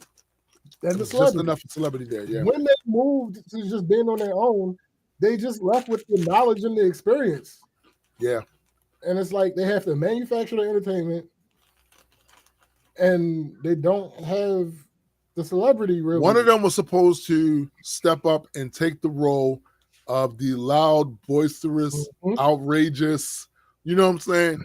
One of them was supposed to do that. Yeah. They were supposed to. It's not in Rory's. It's not in his DNA to do it, you know. And Mal is still I think what Mal be trying to do sometimes is you can't tell me he don't know how foolish he sounds sometimes. But maybe he thinks being that is the special sauce that could, but it don't. It just annoy people. It just annoy people. Like, come on, man. This is obvious. Your biasness is shown. Like, I'm telling you about Joe. Joe had beef with Larbury. Yeah. He had beef with him, right? but he plays this role where, and I believe that some of it's true. He's a fan of his music. Blah, blah, blah. Yeah. He can flip back and forth with the shit. Yeah, before Joe did those diss songs, he admitted he was a fan. Right. Yeah, he was a fan. That's why this works. Because he can flip from one side criticizing this nigga because he had beef with him. Mm-hmm. And the other side, but I already told you I was a fan of the shit, so I can flip back and forth. Mal don't have that. What Mal has is, Maul. What Maul has is, I'm a sycophant. I mean, Mal, friends. What Mal means in Spanish is bad. So true. Damn. Yeah. All he has is, I'm a fuckboy for Drake. I'm a fuckboy for Drake. I mean, listen to me, y'all. I'm a fuckboy for Drake. And then every now and then, Hove. Yeah. That's pretty much what he has, and that's not enough to make a show like that, especially given the set of circumstances they had in front of them last summer. Last summer, the beef was on, and you were supposed to stay as non-biased as possible to do commentary on that, and you did not. Either way, you're not entertaining, though. It's not entertaining to slob this nigga's knob. They have to be non-biased, right? The problem with they had to be non-biased unless Rory was a strong enough character to go up against Mal. True. And That's true. He wasn't. It wasn't even because there'll be some situations like this where the other person's just like timid or scared to go against. It wasn't even that. Yeah. He's just not a strong enough character to actually combat the shit that Mal was saying. Agreed. What make that sad though? It's not like Mal was saying some no, not at all. That's the crazy part. So, what that showed me is you don't have the it factor, my guy. Yeah. Because Mal wasn't even saying anything that was super funny, dope, enlightened. None of that. It was Drake. Yeah. That's all it was. And you couldn't even respond to that properly. Even for the sake of the show. You could have been like, nah, man, listen, I like Drake. Yeah. But he not winning this one. This nigga is kicking his back end. You could have been on that shit. Yeah. And this nigga just lacks knowledge of how things work. Yo swore up and down that because Beyonce was going to be performing at halftime on Christmas Day, it was going to outstream the fucking Super Bowl performance. Yo, you know how ridiculous you don't understand how football works. You don't know anything about football. You just hear Beyonce and you think, oh, Beyonce versus Kendrick, who's going to win? No, that's not how that works. There's context involved here. It is a fucking NFL regular season, yes, important, but regular season game. Versus the Super Bowl. You're like, oh well, it's going to be on Netflix. That does not change anything. It doesn't mean anything. I think it ended up having like 34 million viewers or something. The Super Bowl average is like 122 million. We're not talking the same. It's not the same thing. It's not the same stratosphere. Like, what are we talking about? What up, sis? Like, it's shit like that. Those are the things that make me mad when I hear him say it. It's not the fanboy stuff. The fanboy stuff is fanboy stuff. That's going to happen. Everybody has some type of bias. Some of us are just better at using them. That's true. But this nigga, when he just says dumb shit that has no merit, no basis in reality. I see that a lot. And there's incontrovertible evidence against what he's saying. I see that from the clips I see that a lot. Yeah, yo. I see that a lot. It pisses me off. And that's one of the reasons why I will never watch an episode of their fucking podcast. You know what's funny? There is a way that part of him could work, but it has to be used sparingly. It can be entertaining, but it also has to work in conjunction with Roy pushing back on it. Yo, it has to work that way. Asshole thing works. It does. It definitely works. It does. Listen. If he hears this, he's going to think this is a stray. But Eddie, right? Yes. Eddie. For those who don't actually know, and we haven't really had a conversation with Eddie, when he does that on here, oftentimes he is doing it as a character. Yep. Now there are times that he does it in real life too. but when he does it on here, he's doing it as a character. It adds a bit of contention to what's going on. It absolutely can work. The issue, but he's either going up against you or me.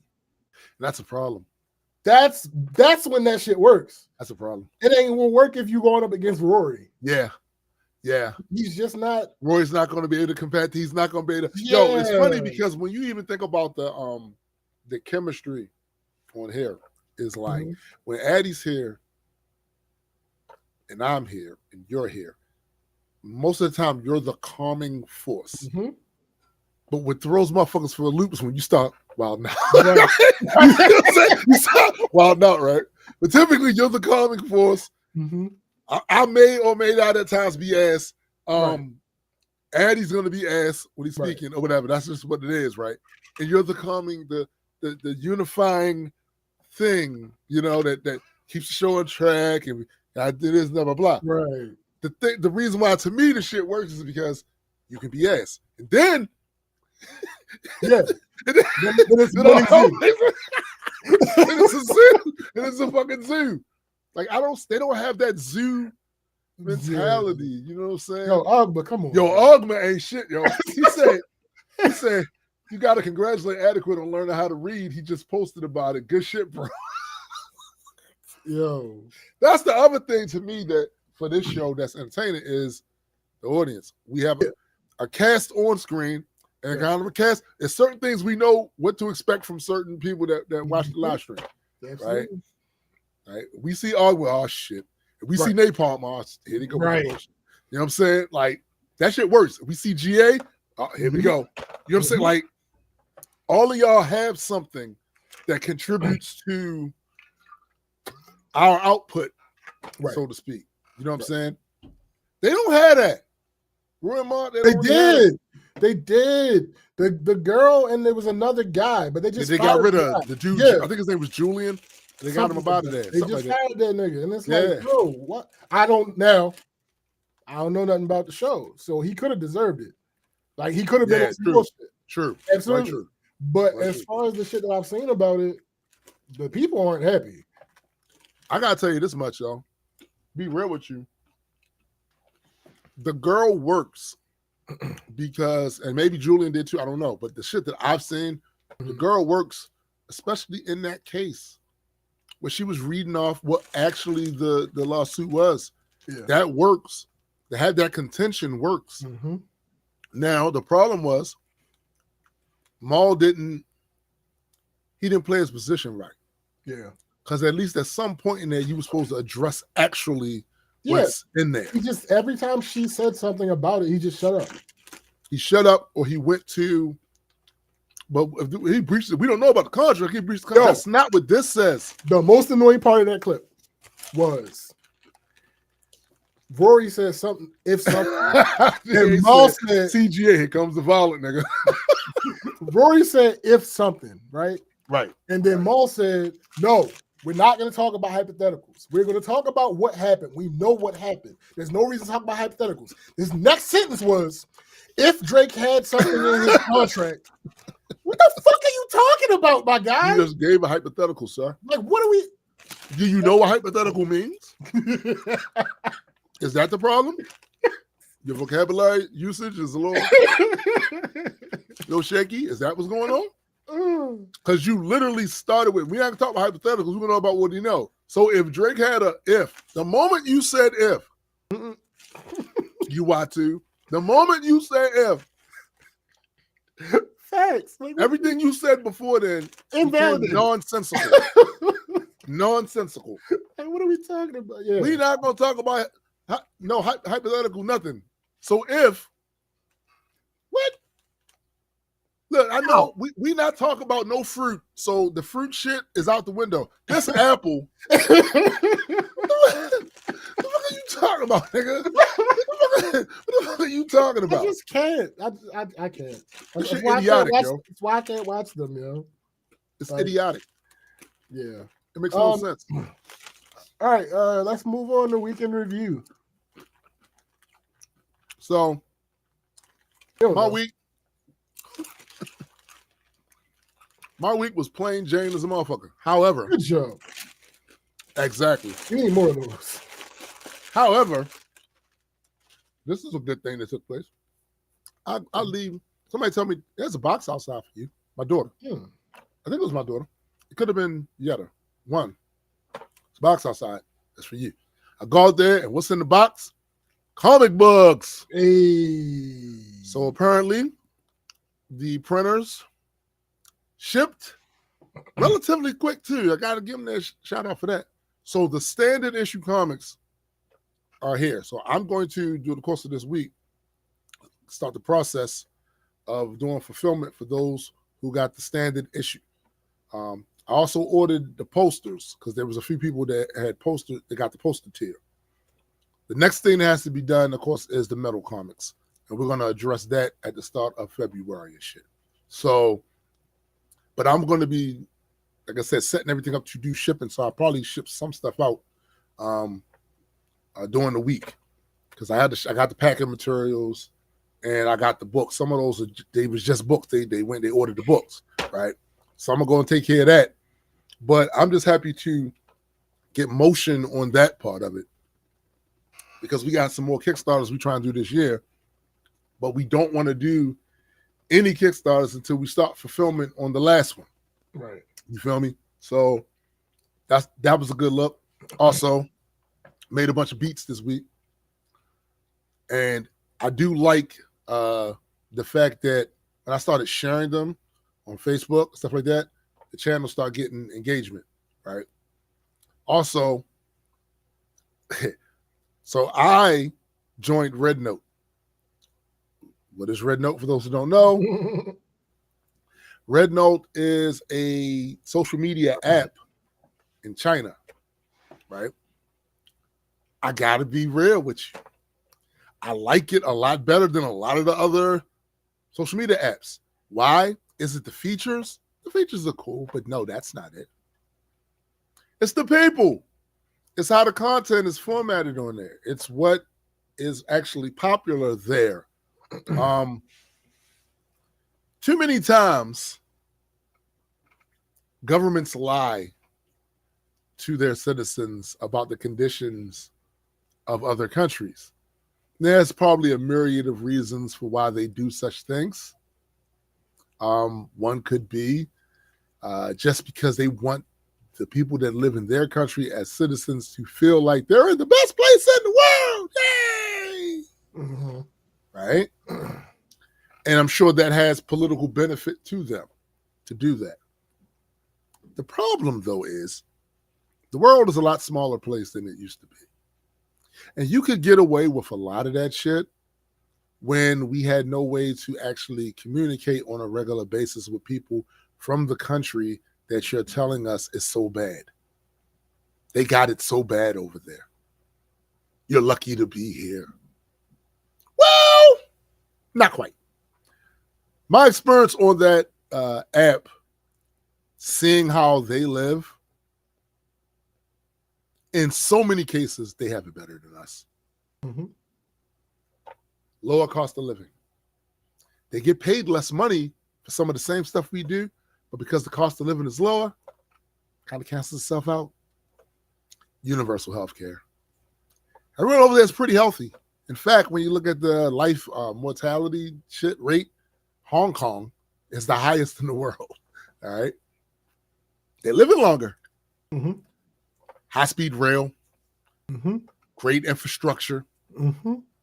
Also, and be very clear about this part.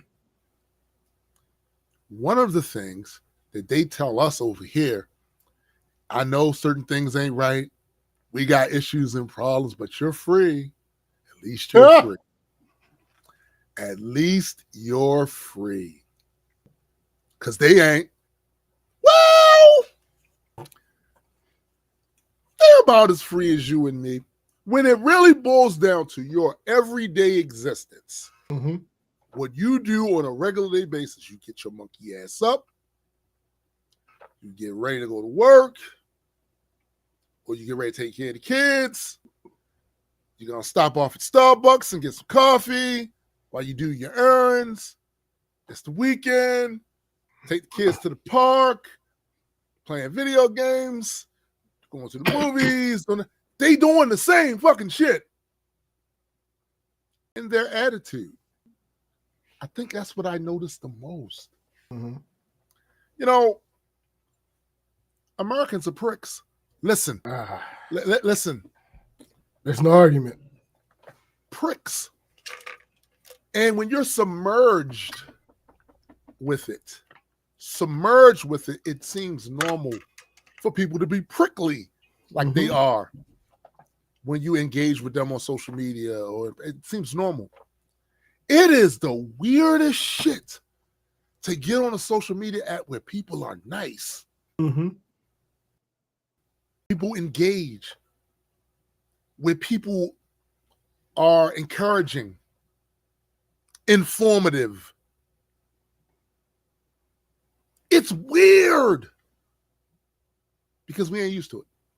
Correct. I found myself opening that app more and engaging with the app more than any of these other shits, except for maybe YouTube. You're not gonna tell me two things. You're not gonna convince me of that overall attitude, because it's not like it's not no assholes. There's assholes everywhere, but that overall attitude is bred from a culture. Then you're gonna try to tell me the culture is bad? No, I'm not buying that. Here's the second thing you're not gonna convince me of, as much as you may try. Looking at Shanghai, Beijing, seeing how those cities are built the fuck up, that has a lot of our cities over here looking 30 years behind. You're not going to convince me that a civilization that spent the money and sweat to build that shit desires a nuclear exchange. You're not going to convince me of that. The interesting thing is seeing the reactions of Americans going on that site. Because you had some being Americans, but the stuff that I saw too was, really? Wait a minute, y'all don't do that? Shocked. But we was told. And then on the flip side of that, Chinese people believed their government was hosing them too with propaganda about school shootings, paying for your own ambulance and shit, exorbitant prices for this, and not being able to buy a home because you can't afford it. Only to have Americans confirm that to them. And they thought that this was just propaganda that the government was giving them about America. No! That's true. Let me give you an example. So their housing over there, as far as rent, is directly connected to how much they get paid. So say you lose your job. Your rent is zero until you find another job. It's not an escrow. It's not an LL.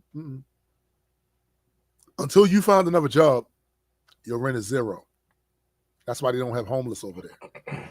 Here's the other thing. You know how over here you purchase a home and you still got to pay taxes on it every year? It's not like that over there. Once you purchase the home, that's all you're not paying for nothing else after that. That's it. And I realized something. The Chinese government may very well have oppressive policies. I don't know enough about their constitution, if they have one, or none of that shit, to be able to tell you. I know about incidents that have taken place in their history, like Tiananmen Square and other things like that. But I also know about incidents that took place here with my people. That's what I do know. Bloody shit that took place with my people, right? So I'm not going to judge their whole shit based off of that, because I got to do that here too, right? Yeah. I will tell you this. It seems to me that what they did figure out, if you keep your people employed, clothed, homed, and basically eating well and having a general middle class type life, you keep a lot of rebellions down. You keep a lot of that disgruntled malaise that we see happening here in the United States. You keep that down. So yeah, you can do the Red Scare with Red China and it's the communists and the blah, blah, blah. You can do that all you want. But I'm looking at the people and how they're interacting with their society. They don't seem like they have it so bad. And they're at the point of pitying us. I've seen it on way too many posts. Like, y'all really don't? They really don't? How do y'all? Wow. I'm sorry, friends. Friends! They don't know us. Americans are shitty. And I saw some Americans get on there trying to colonize their site. I saw it. Instead of learning how they do shit on that site, that's their site, they trying to bring some shit over there that don't work. Because that's not what we don't have the numbers over here. There are way more people on Red Note than a lot of these other social media. It's not even close how many people that's on Red Note that was on TikTok. It's not even close. Yeah. It's not even close. So you're going to have to adjust to the culture there for how you present your content if you're trying to get people there to your shit and looking at you got to adjust. And I see some people, they being Americans. Now they're going to bend to my will. No, they won't. They just won't watch your shit. They just won't watch your shit. Figure it out. They asked them kindly, like, listen, a lot of us don't. Some of us speak English, but not all of us speak English over here. So when you do your content, just have the subtitles, Chinese subtitles underneath. That's a very simple ask. People wasn't doing it at first. Come on now. But overall, my take on all of that is that I like the site better, so I've been posting content up there. I've been getting engagement on there. Overall, I like the way people interact on there. I like how supportive people are when they fuck with your shit. I like the way they comment under the things. Most of the distasteful comments that I've seen has been from Americans. Our culture breeds that. Their culture breeds this. Yeah. You shall know the tree by the fruit it bears. That's it, Biddy. Basic necessities. If you give them the basic necessities of life, like she said, home, heat, food, etc., they have zero reason to complain that Xing has been in office too long. You know what I'm saying? Like they don't, but they complain. They say, well, Xing is probably going to be there till he die. You know what they're going to do? Shrug their shoulders, like, man, I eat well. Yeah. You see my computer in here? Bro, some of the shit they showing in their homes. Like, what the fuck? That shit is crazy. And again, I say, you don't spend that time building this shit up to be all of a sudden warmongers who want a nuclear exchange with another country that's also capable of wiping them out, wiping all that work out. So be very careful what your government here is telling you about other places and their governments and what they want, what their intent is. Because they're very one-sided and selective with that shit. Because one moment they'll talk about how they do industrial espionage in China as if the United States doesn't do that. They're going to talk to you about how bad China is for threatening to take Taiwan. But America ain't bad for threatening to fuck with Panama. Right. Come on, B. Come on. At the end of the day, we are citizens of the world, global citizens. And from time to time, these little petty governments get the fuck out of line. They do. They get too much power. They got too much of our wealth funneled up to them, and they start to do things that impede on quality of life of the people in their country. This is what happens. But us as people, regular people, you are a global citizen, B. Them people over there want some of the same things we want. They want to be able to eat. They want to able to have some pastime and something that fulfills their fucking life. Don't let your government have you disliking regular people over in them other places. That's what I'm telling you. That was my observation this week from just interacting on the thing. I'm learning a lot of shit because I like to think of myself as reasonably informed. But I'm learning a lot of shit, just ground level shit. Just ground level. How those people are living over there. It ain't the bill of goods they sold us. They're gonna treat you like shit over here and have you feel good about it because they're gonna say it's so much worse someplace else until you go and find out someplace else it's not so bad. Now that should force you to look back at your place going, hold up, how come they can do this? Because you told me we couldn't have universal health care because it's too many people over here. They have 1 billion motherfuckers over there. How they manage to do it? You in bed with pharmaceutical companies. You're in bed with that industrial capitalistic medical industry here. That's what's going on. That's what's going on. They give you money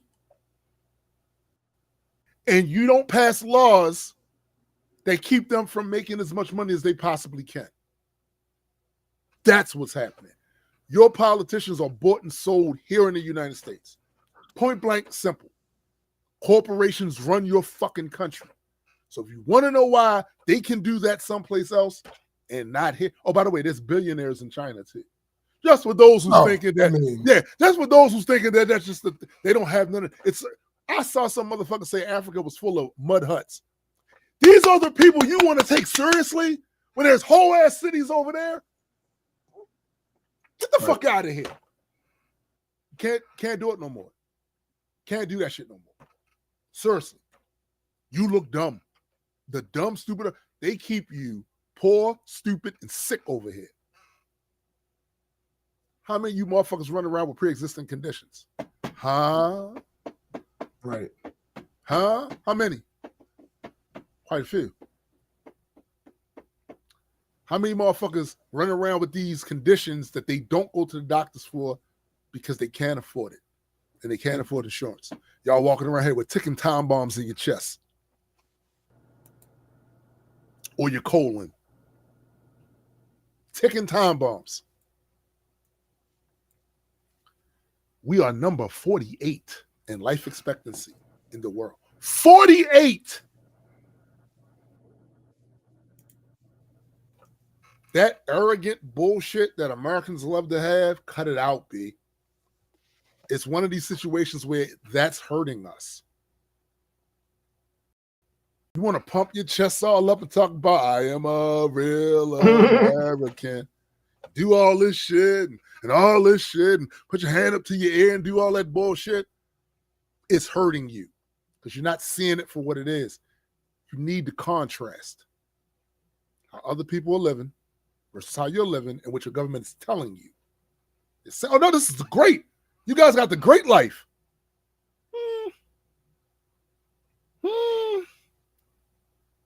That ain't to say that there's no poverty over there in China.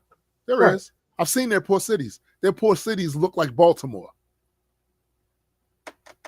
Say this again. Their poor cities look like Baltimore.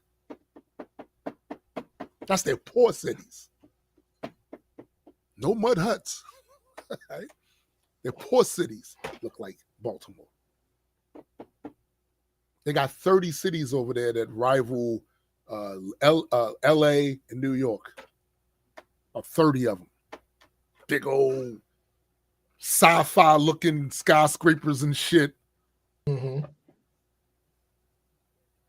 It's clean. Walk downtown New York. It's clean.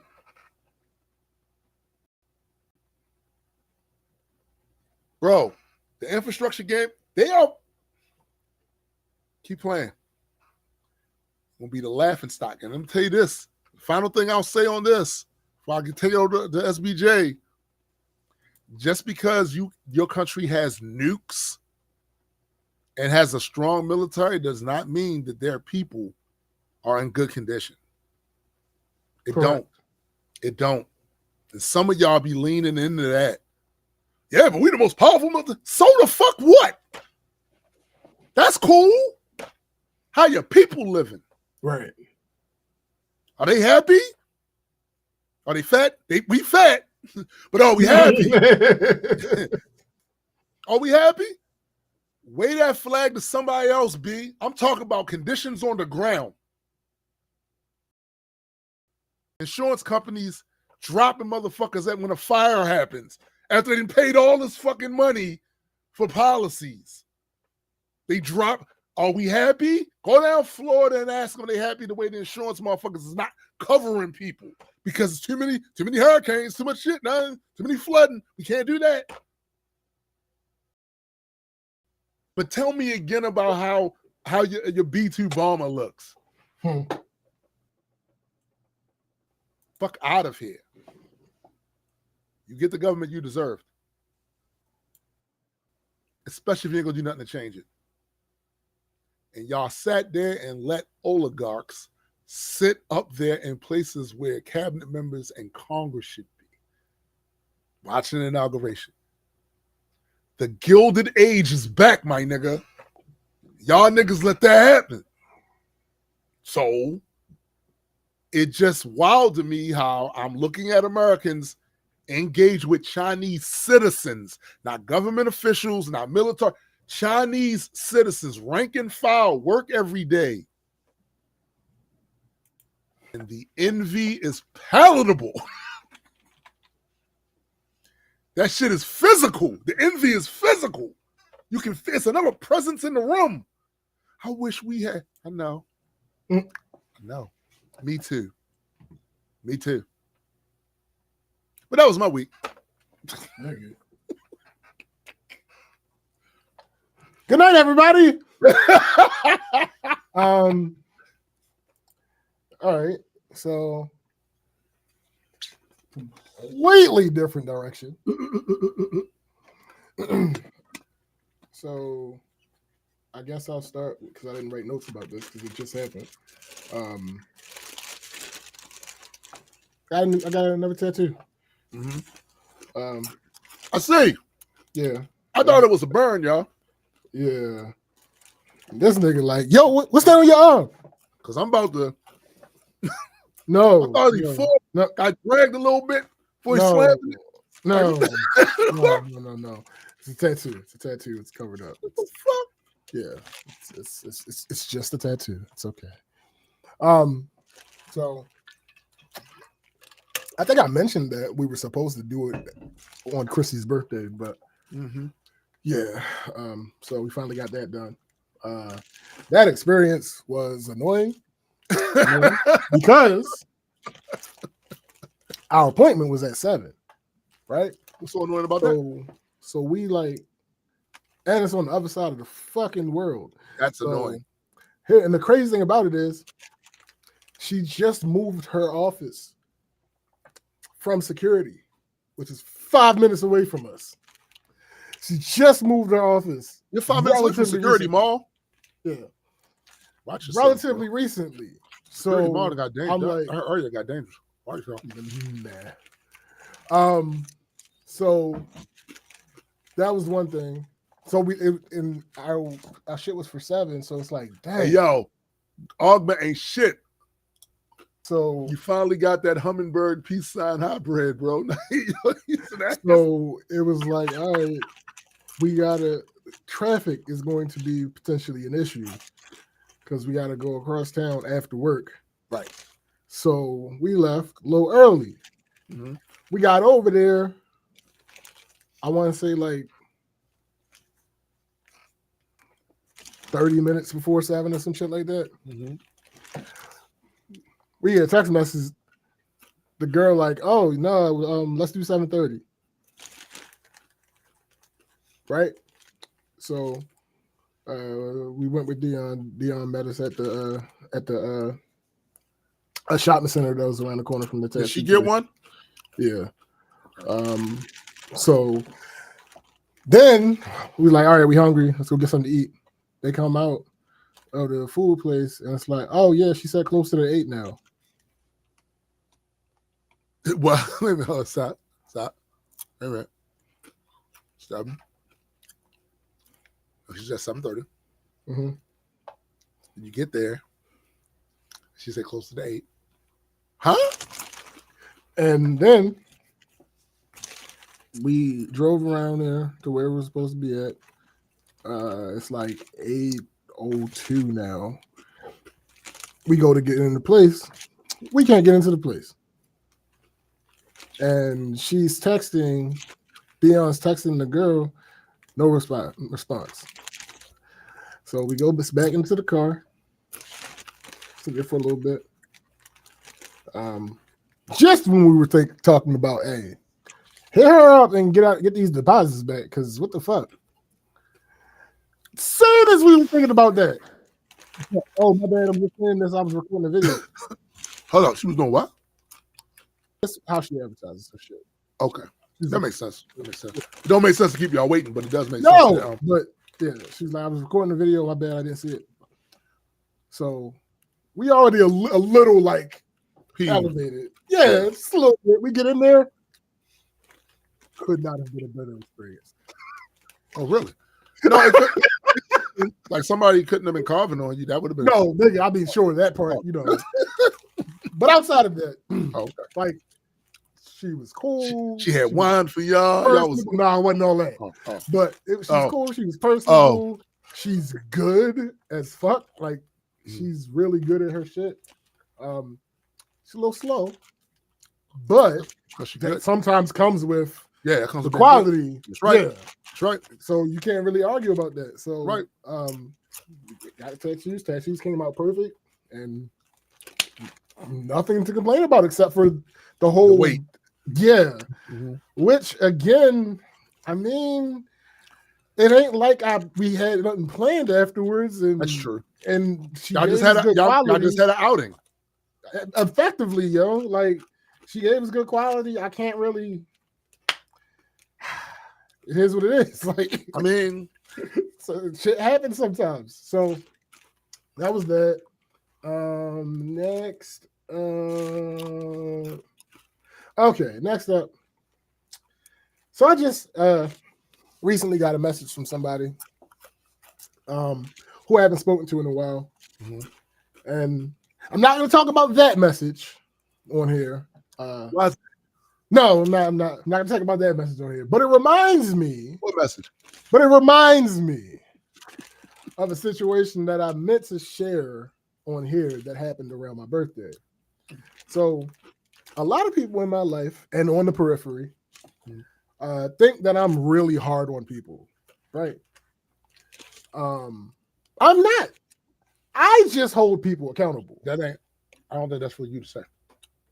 I don't care. You just do you, and let them judge that however they want. Now listen. They'll get over it or they won't. Right. Yeah. I just hold people accountable. Mm-hmm. I am what we call an energy preserver, if you will. Now, some people hear or experience that and ask, well, who are you? Who do you think you are that you can hold people accountable? To them, I say, I am an adult. Wow. That's it. Anybody who doesn't understand that there are consequences to how you treat people, you're a child, is either mentally or spiritually a child. Yeah. Or actually a child. Because clearly. Yeah. Yeah. Well, So, like, if you get on my bad side, as long as you didn't steal from me, or what? As long as you didn't steal from me or take somebody that I love away from this life or no crazy shit like that, 9 times out of 10, simply accountability. Yeah, it's not malicious. You at least back to neutral. Right. You're not being malicious. Being accountable. Right. Yeah. Step 1 is acknowledgement. let me know that you hold up. Acknowledgement? I mean, hey, if you want to be theatrical with it, sure. Listen, you on some Roman Reigns shit, my guy? Roman the tribal chief, my guy. But just let me know that you understand what you did and why it was wrong. Notice I said acknowledge, not apologize. Yeah. I don't care much for verbal apologies. The best apology is step 2. Step 2 is change the behavior. All right, but see now this is what I'm gonna say to you. I want that. I want all that. Mm-hmm. But sometimes I hurt them more. That's true. Hold up. Sorry. Now here's the thing. The only time I try to force an apology is if we're in some type of, if we're at an impasse. Yes. And you have refused to be accountable. That's when that's what I'm like, sometimes I hurt them to say sorry. Yeah, I need that apology. Like without the apology, because we've gotten to this point, without the apology, I don't know what this is. You need to, but that's it though. What if they say more than likely? What if they say take it in blood? Bet.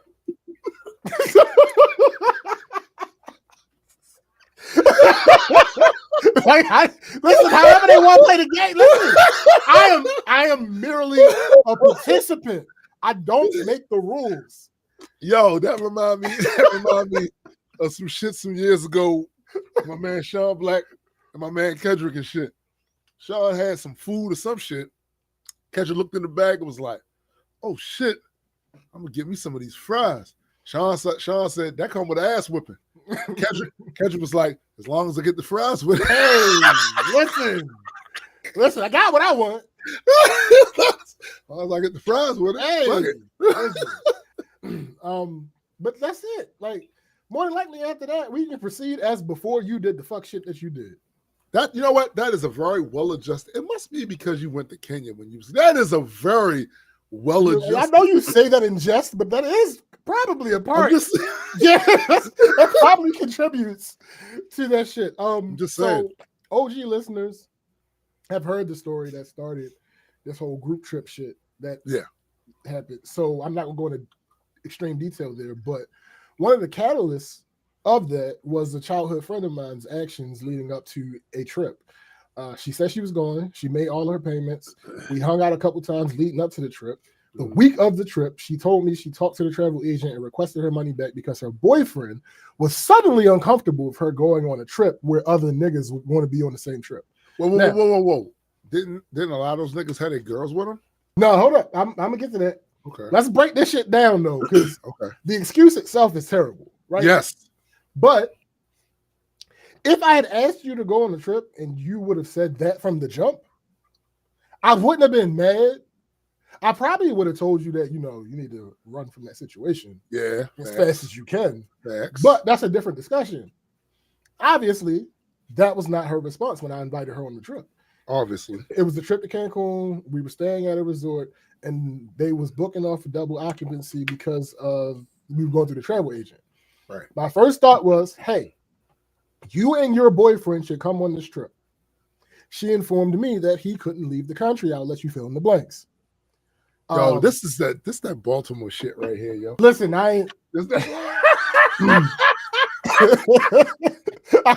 I'll let you fill in the blanks. Yo. I told her. So after that, I said, hey, well, you need a roommate to make the trip as affordable as possible for you. She had a roommate in mind. She had a friend of hers, Okay. I'm like, all right, cool, bet. She went through the entire process. Girls trip. Only to back out at the last minute. Oh, and to drive the point home of how terrible her boyfriend's reason was, I wasn't the problem. Wow. So I wasn't including the niggas. I've known her since we were 3. If something was going to happen, you're a nigga. Yeah, but if something was going to happen between us, it would have happened already. I've known her since I was 3. That's true. So here is who was going on that trip. Me, her roommate, who was a close friend of hers, female. Mm-hmm. My female cousin, who's known her almost as long as I have. Okay. Fab's girlfriend, they didn't know each other at that point. That was before they met. Right. My coworker Debbie, Debbie's best again, female friend. Yeah, this is crazy, And bro. This is crazy. And Fab. Now, it was Fab. Fab was niggas, but not Fab himself. Not Fab.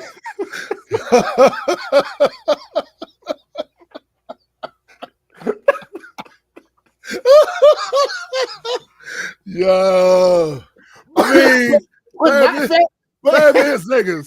So. But not Fab himself. Not Fab himself. Okay. The nigga didn't know or had never even seen Fab. Right. He was just insecure. Yeah. So needless to say, after she pulled this, our relationship was never the same.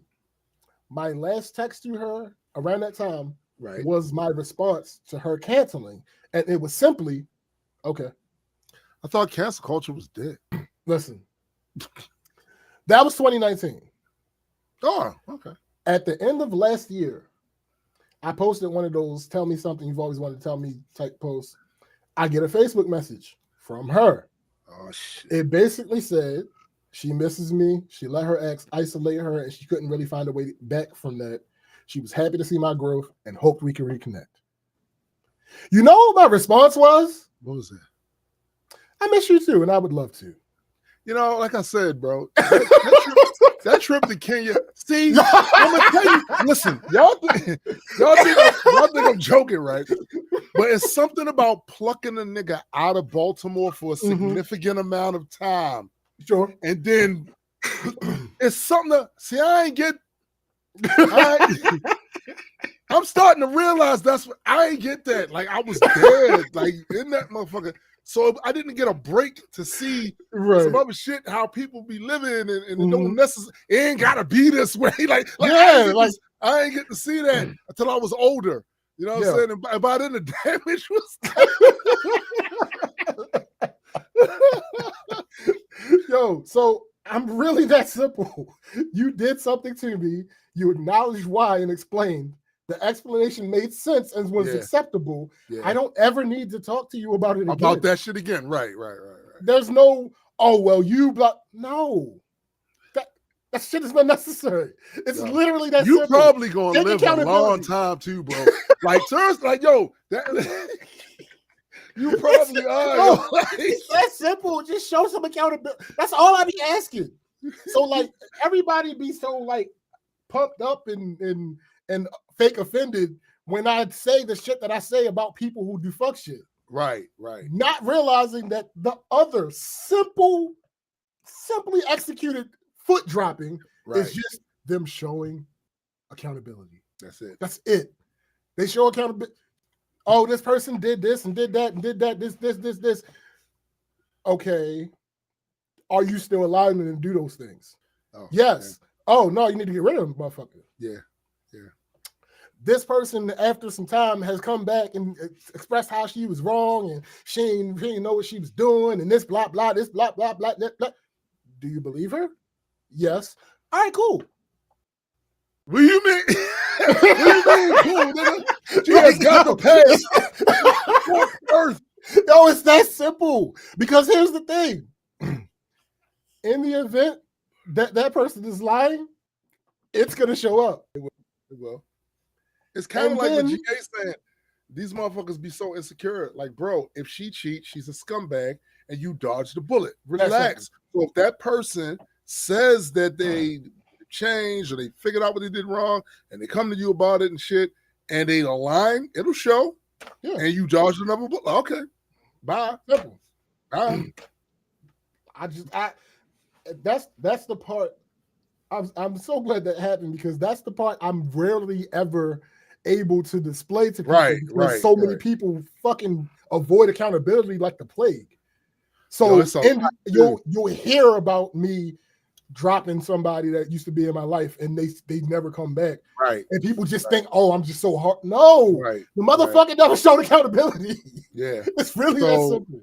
Fuck them. Like, fuck them. I gotta say, bro, that is very well adjusted adult shit. A lot of us out here ain't really on that like we should be for real. Like that should be like a standard of how you It deal should with be that shit, simple. right? Every It should time. really be that simple. It's just that there's a lot of us. We fighting demons, and even if we kind of got the demons on the rope, they got to put the demons always got to punch his chance. You know? Yeah. The demon always got to punch his chance. Fuck this thing. Here's the thing, yo. Context matters, right? Yeah. So it would not be for somebody to do something and me to have a reaction to it, and your response to be, well, but y'all know each other's show was 3 and blah blah blah. No, ahead, none of that shit matters in this moment. Yeah. In this moment, did they take that into account? Right. Did they take any of that into account? Right. No. So why am I supposed to? Now, once they've shown accountability, that's when I can include that context. Yes. You've taken accountability. Oh, well, shit. That's when the memories of the good times. It's like, oh yeah. Remember we were swinging on that tire that was tied to the tree? Like this my people's. Like, fuck you mean? But you still got long as you hold yourself accountable and show that accountability. Hold yourself accountable. Yeah. That's it. That's and all. Acknowledge what you did wrong. Yeah. And I'm sure that my reputation in these matters, but again, simply because people don't be showing accountability. Yep. I'm sure my reputation in these matters is probably what took her so long. Yep, that's what it say is. Something. Yeah. Sure, I'll own that. You will never hear me apologize for holding motherfuckers accountable. Right. I will not. It's not in me. Right. Like there are people to this day that I have to be around for one reason or another. Shit in my mouth. There will never be a time where I say anything good about them. Right. But I have to be around them for one reason or another. Right. Simply because they have never shown accountability. And they don't look like they ever will. And sometimes now I will give credence to being hard on people for this part. It has to be, I have to feel the accountability that you display. I have to feel and believe that shit. Yeah, it has to be authentic. Yo. It has to be authentic. Like it can't just be like, for instance, with the one girl that should not be named. Keep going, I can still hear you. Keep going. That did all that shit, and is now excommunicado. Like when we had our first falling out, and she sent me a message. I miss my friend. Blah blah this and blah blah that and bloop bloop bleep blah bleep blah blah. It was everything in there except for accountability. So my response to her was, I need an apology, and I need you to admit you were wrong. I was pulling teeth. Eventually it came. And eventually, like I just alluded to, she showed that it wasn't genuine. And then we ended up back in that cycle. So, excuse me. It don't be me. Like, that's not to say I'm never wrong, but if you hear about somebody, it's a chain of events. If you hear about me getting close to somebody, be shocked. Right? But then if you hear about me falling out with somebody I'm close to, be shocked. But if you hear about me reconciling with the person, I mean, I guess you could be shocked because a human being decided to show accountability. But outside of that, don't be shocked. Like, I don't know. That's just how I feel about it. GA says accountability is a cheat code. So many times in my youth when I did something wrong and got caught, just owning my bullshit garnered me so much respect that I was hardly ever punished. That is exactly the point. It's literally that simple because nobody is making the argument that we want people to be perfect. That's not how this shit works. And that's how the shit gets construed all the time. All the time. Like, somebody will say something, like, I'll give an example with no specifics. This wedding, because that's the next thing, this damn guest list.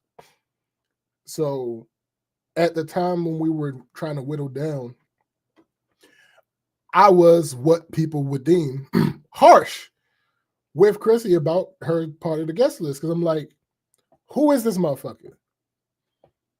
Have you spoken to them, an actual conversation in the past 6 months? If not, is there a legitimate reason why not? Like, you have to whittle shit down, and it's like, oh wait, didn't this one motherfucker do this one thing this one time? Did they have an account for that? That shit matters to me. That shit matters to me. I don't know. Maybe I'm one of the few. I don't know, because I see a lot of shit. Like Dion posted something on Facebook about a real friend is going. A real friend. Let me find it because I don't want to butcher it. She said, let me see if I can.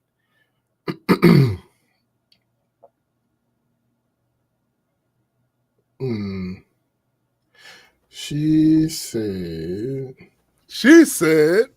I mean, she did. Real friendship is when they get angrier about your situation than you do. My response was, I must be the realest friend ever the way some of my people's friends be on my shit list. Yeah. Because, nigga. But that person's right. I'd be mad, yo.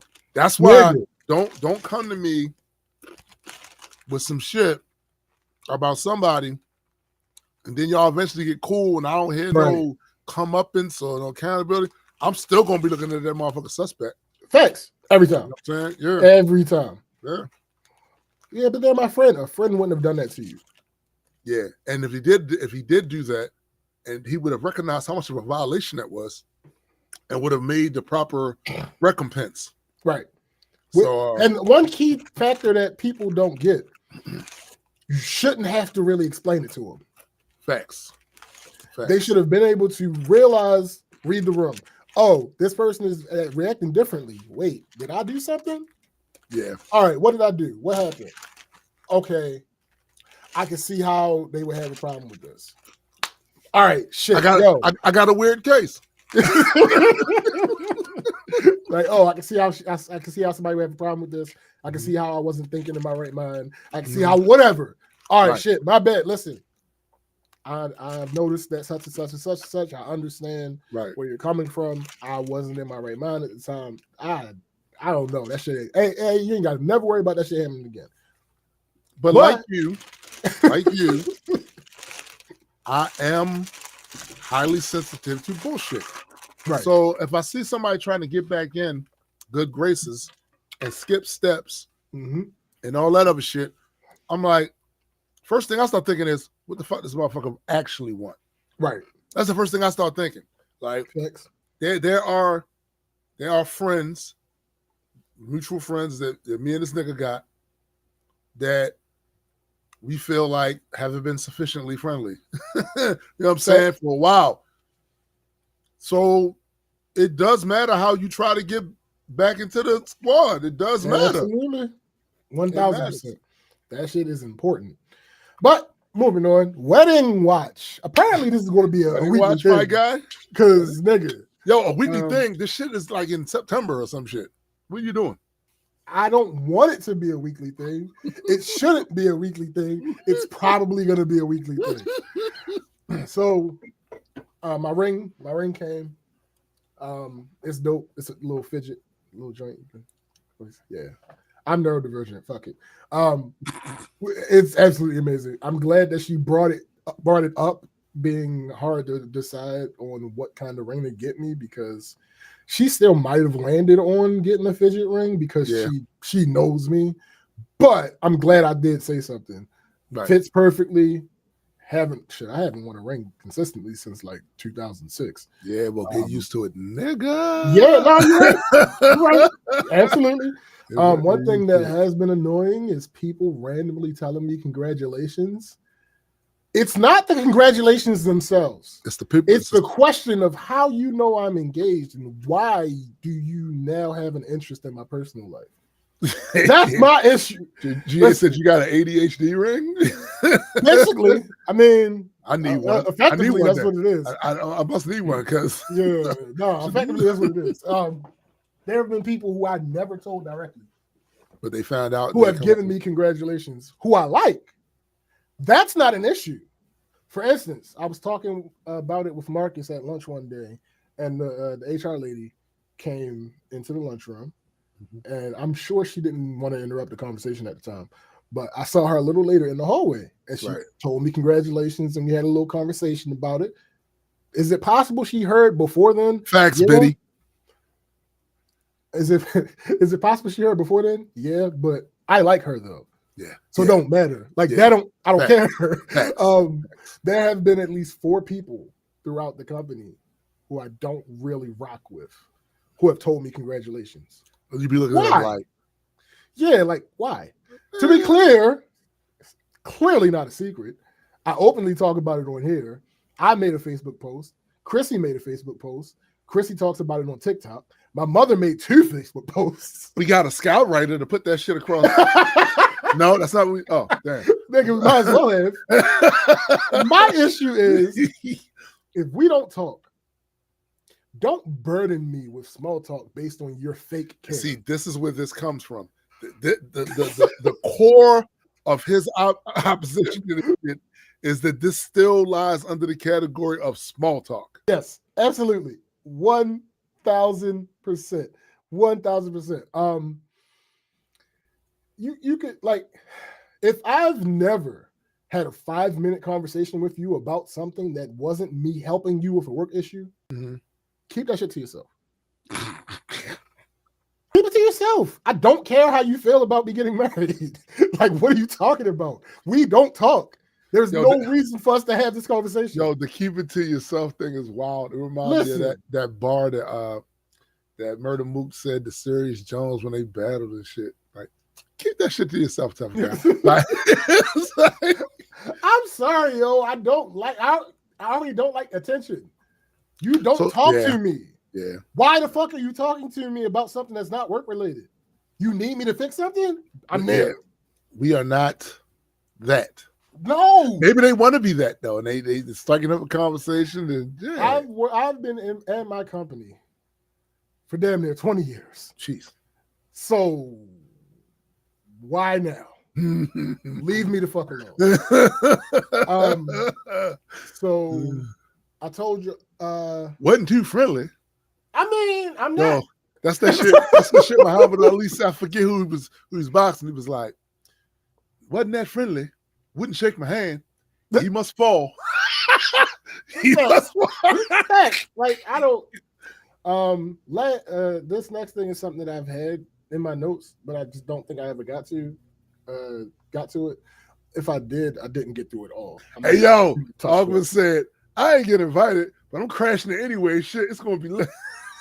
That reminds me, Ogman's joking, but there have been a couple people who had not told me congratulations, but have insinuated they were going to be at the wedding in some way, shape, or form.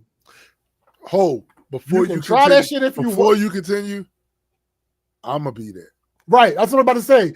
You can try that shit if you want. That shit. There are way too many people.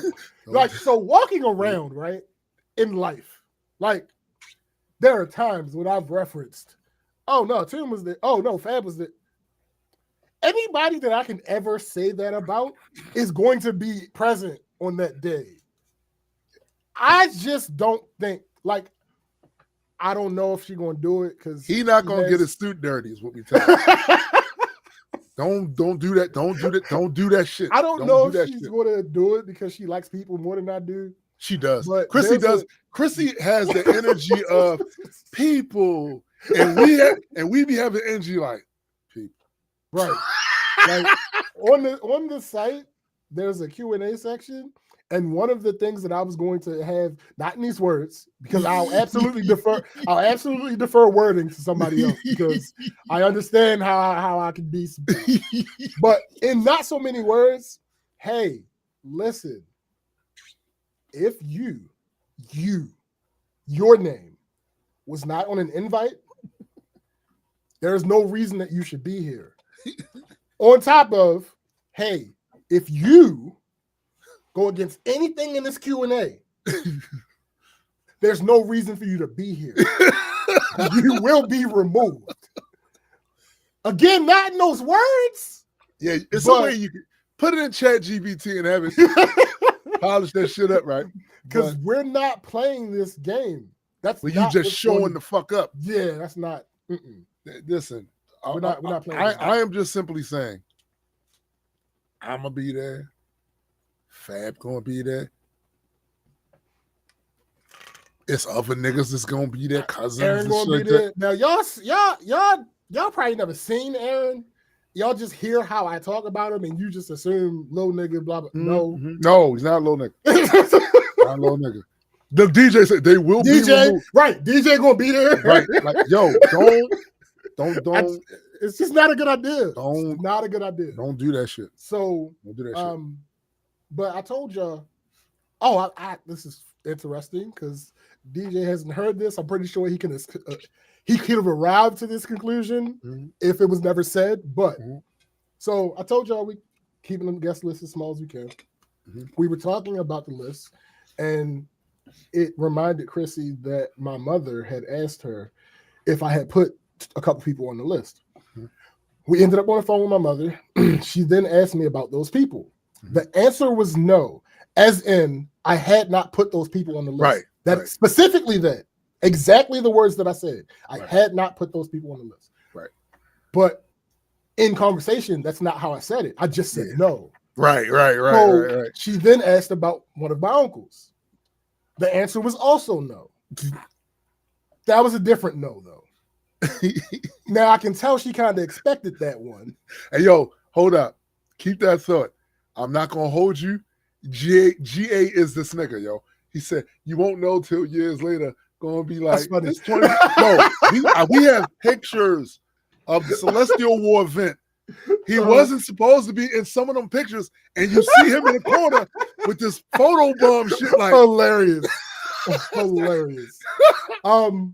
So I told her, she asked about one of my uncles. The answer was also no. It was a different no. But again, in that moment, we were just talking. Right. So I could tell she kind of expected that no. So she started making a case for the other two people. Okay. I had to stop her. Like, I wasn't saying those two couldn't come to the wedding. Just hadn't put them on. You asked if they were on the list. I hadn't thought to put them on the list. Right. They're good. They can come. Like, I don't have a problem with them being there. That was 120. Nah, nigga, it's still. Then she went back to her sibling, this and her sibling that. And I told her simply, that man is not coming to my wedding. Now, there are a bunch of real life personal reasons. Of course. That I'm not going to get into. I'm not going to put those out on the internet.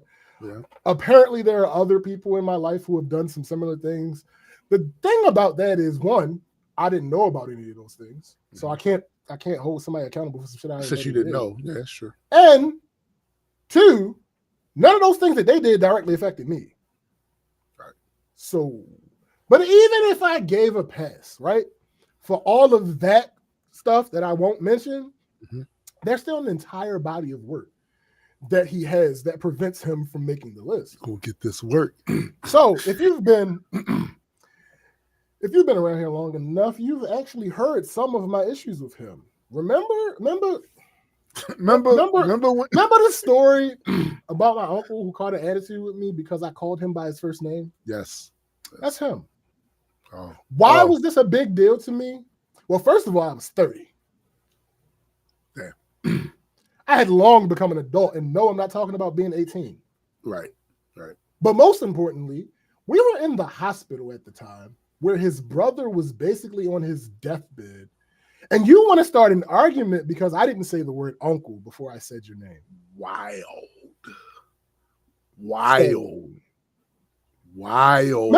the story about the uncle who kept begging to be friends with me on Facebook? And every time I wouldn't do it, he would threaten that was the last time he was going to ask me. Yeah, he can't come. Same guy. Same guy. What's the update to that story? I added him as a friend in January of 2021.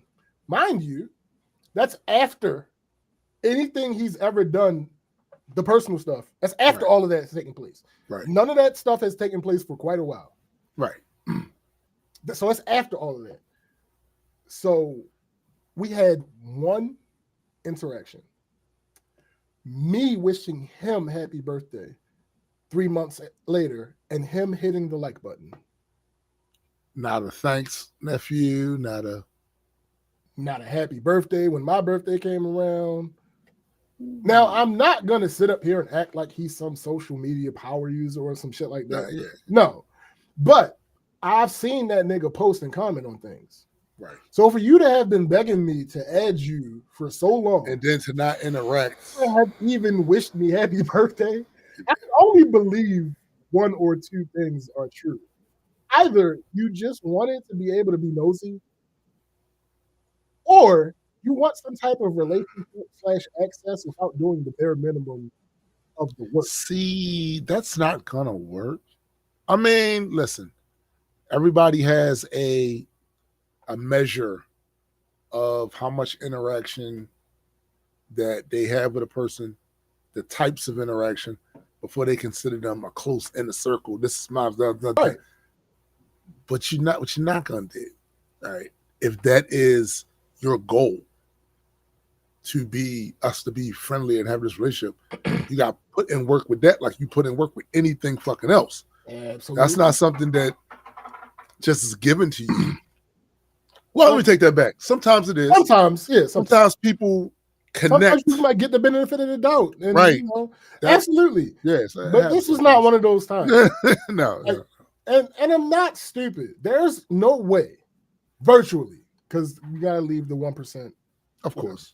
But there's virtually no way that he is not aware of certain things, right? So let's just use my birthday, for example. Okay. First of all, Aaron was born on my birthday, right? So there are 2 birthdays in the family on that day. That Facebook sucks. notifies you of your son's birthday. Yes. But there are times when I miss the notification. Me too. Absolutely. So yeah, I ain't tripping off that part. I miss Cindy's. But, you know what? Not Cindy's. I missed it. Right. That shit happens, right? So that's a little bit of leeway. But my mother makes at bare minimum 2 posts on that day. Because my birthday, Aaron's birthday. Right. Aaron's mother makes 2 posts on that day. Right. Another one of his sisters might make a post. There's so much going on that day that there's no way if you was online, he doesn't see you it. saw that shit. Right? Even if he sees it late. Right. Because belated is a thing. Belated is a thing. Especially since you live where you live and we don't have an everyday contact and all that other shit. Yeah, belated is a thing, 100%. So that made me think. I made a post, like I referenced earlier. I made a post about the engagement. Chrissy made a post about the engagement that I'm tagged in. My mother made 2 or 3 posts about the engagement that I'm tagged in. And there might have been 2 or 3 more people that made posts that I'm tagged in. You see posts that your friends are tagged in. Sure. There's no way he hasn't seen one of them, right? Potentially. Except I looked at the post my mother made. He liked both of them. Oh. He didn't comment. Oh. And I never got a single word of congratulations. Oh. So respectfully, it's a no for me, dog. Like, that post that I made was not about him, but he fits under that category as well. Wow. You are not going to not wish me congratulations and then think you're going to be invited to my. I know. But what if he just wants to? What if he just want to sit in the background? No, I couldn't even get all that shit. We're not doing that shit. Jay said I turned my B-Day notifications off specifically so I don't get messages from people I didn't hear from all year. Hey, I get it. I leave that shit on because here's a little insight to the pettiness of me. Yes. So basically, what I do on stuff like that, like the engagement post, birthdays, whatever, I will go through and how I respond is directly based on our relationship. Right. So if your comment or whatever requires a response, yeah. If I fuck with you, you get a response. Right. If I don't fuck with you, you don't get a response. Right. If your requirement doesn't require a response, if I fuck with you, you get a love. Right. If I don't really fuck with you, you get a like. And it's funny because Chrissy asked me about that shit because she noticed it on some post that I made. She was like, "Why are you such?" I'm like, "Oh, I don't really fuck with them like that." She's like, "That's petty." I said, "It's not. It's not. That's the only thing." Yo, that's the only like that's Facebook's best feature to me. Me too. The fact that you can react in a specific way. I agree. Yeah, this is I did this on, and it's intentional. Yeah. For me, birthdays. That's the like. All right. I have this weird relationship with birthdays because I was raised. But I also had to recognize that, right?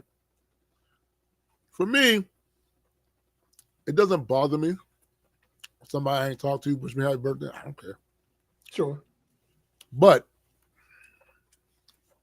it is annoying, right?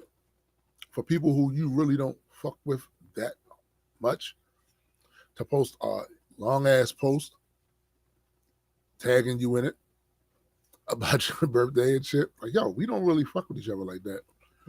We just at the borderline of cool. Like, why are you? That's a lot right there. But I like trolley posts. So in the midst of giving me the happy birthday, you probably be giving me the business about something else. This old, you know what I'm saying? This old nigga, you know what I'm saying? Like, yo, I like shit like that. I like shit like that. Because believe me, I'll be doing it the next. Like I'll be doing that next. But hey, yo, I have birthdays hilarious. Absolutely hilarious. All right. Last thing. Creative. I've been slacking on my creative endeavors. Now, this thing will probably always be a seasonal thing for me. It's not that I stopped having the desire or the ideas. That's not what it is. It's just that life be happening, bro. And that I share the space that I do most of my creating in. That's a factor as well. Because like if Chrissy has a late day and I get home and I'm like, oh, I want to do this, but she's doing a session, I can't come in here. Nope. That's a violation. I can't. Also, it's funny to hear you say that because that has literally been my life since we left Laurel. The conditions on the ground have changed for people's either retirement or they no longer go to school or whatever like that. So where it used to be a case of I got the idea, right? I'm about to go in, knock this shit out. Now I have to pick my spots. Sometimes, but I don't get a chance to even put the shit kinda down until late at night, and then at that point I can't be but so loud with the shit, right? So I just do a very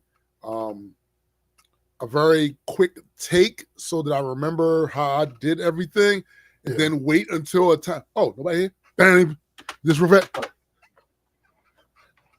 It's a very stupid position. It's a very stupid position to be in because I am at a point in my life where I'm better at doing these things than I ever have been. It is easier to do these things than it ever has been. But now I'm in a situation where like I can't just be like, oh yeah, shit, wait. It's how this is how life kicks you in the nuts, yo. Because like you said, it is easier now for me to do everything that I've ever like done, from video to audio to graphic design. It is so much easier now, right? But I don't have the opportunities as much anymore. So, and I want to be clear, that's just one of the fucking things that be happening. Because like, it's not that I be ready to do some shit, and Chrissy always in here. No, that's not the case. But I've been inspired again, and I started working on something that would defeat the purpose of it if I told y'all about it. But I've been working on it. Right. I'll say that. Now, hopefully you will see it one day. That does not mean it's not coming out. And that's means it may not be soonish. No, that don't mean it's not coming out. That means it has nothing to do with its release. It's already started, actually. Right. I just can't give y'all more details. Right. So that's all I'll say about that. Then on the music front, there's shit coming. Yeah, that's all. Now I just recorded a new verse because shit was hard. One of my favorite rappers made me mad. He made me mad. He had a take that I thought was stupid. I thought my take was pretty good. Oh, not me. You talking about my fault. I'm talking about Mickey Fax, writer of Wraith. The writer of Wraith. That will always be mentioned. That will always be, yeah. We're not going to disrespect him. But he said some shit that pissed me off. And he does this thing every now and then where he does a word of the day to rhyme with. So the next post for him that I saw after this post that pissed me the fuck off was his word of the day. Right. So I was like, I'm gonna do this shit and I'm gonna send it to him, and it's going to passive aggressively make my point of what I was mad at him for. Right? Facts, GA. It would have passive aggressively made the point of what I was mad at him about. Right. But then I was like, well, first, life started happening, so I didn't get to do it that same day. Right. And then I saw that he put up another word of the day. So at this point, it's too late for me to do what I initially planned on doing. Yeah. So I just said fuck it and finished it anyway. I'm releasing it, but I just don't know exactly in what form yet. Right. It may just be a quick TikTok video. It may be released as a verse. It may even be put out as a song with another rapper that some of you are familiar with, as a preview to something that we might have coming in the future. Right. Who knows? Maybe, that is one of the downsides of creativity a lot of times these days, because sometimes I will make something and I don't know how I want to release it. Like, what form was this in? Do I hold off on this until I have a complete project and then put it on the project? Or do I just put it out there as some content to remind motherfuckers, nah, nigga, I still can't fuck with me. Right. Like what form or fashion should this take? It is a little more difficult nowadays. Because I'm gonna keep it real with you. I don't feel like making an album. Mm-hmm. I done made 11 of them motherfuckers. I don't feel like making an album. You know what I'm saying? Funny that you said that. That actually goes into my next point. I'm also working on an EP. But there isn't a timetable for that because it's more specialized than specific. Right. That's one of the things that I was referring to when I said life be getting in the way. Yeah. Because I was letting not having anything to progress that project stop me from working from doing anything. Yep. That's no more. I realize how unhelpful that is. Mm-hmm. So yeah, that's out the way. So I'm back in the creative mode, if you will. And I gotta say that's one of the good things I think about me and my just in case you know, I done recruited this nigga too with the audio armors. He's gonna be submitting the beats to that shit, all of that. But like that's one of the good things about that, because it is still a creative outlet. Yeah. So if I don't feel like doing the other shit or don't have the time to do the other shit, I can do that. Like, all right, here you go, check that out. What's that? You want it? Come holler at us. But yeah, like, I mean, people, I'm looking forward to it. I already heard one of the shits. So that shit is blazing. That shit's Things crazy. happen. Crazy. But yeah, that's it. We want to thank all of you once again joining us for another rousing edition of Black Culture Geeks podcast. Always remember, as SPJ just reminded you previously, there is always music. Always. Past music, present music, future music, not even just by us. No. Got my man GA up in here. I know Ogma's going to be doing some shit. That goddamn Addy working on some shit. Braden's always working on shit. And he just dropped a Vox Luminous a couple of months ago. There is always music. Always. Also, please remember his significant other, my sister Chrissy's, heard it through the Grapevine podcast. Even though I think they took another hiatus. Yeah, they're on hiatus because Gina had got a part-time seasonal. She helping niggas with their taxes. Right.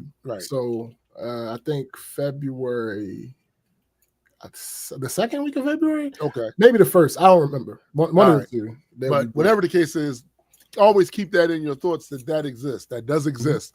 And of course, my man Hendrick and my man Super Sci Guy with Menace and Mutants. Shout out to my man Hendrick. Hendrick is leaving Facebook. Yeah. So I made sure we exchanged numbers because that's my guy. Right.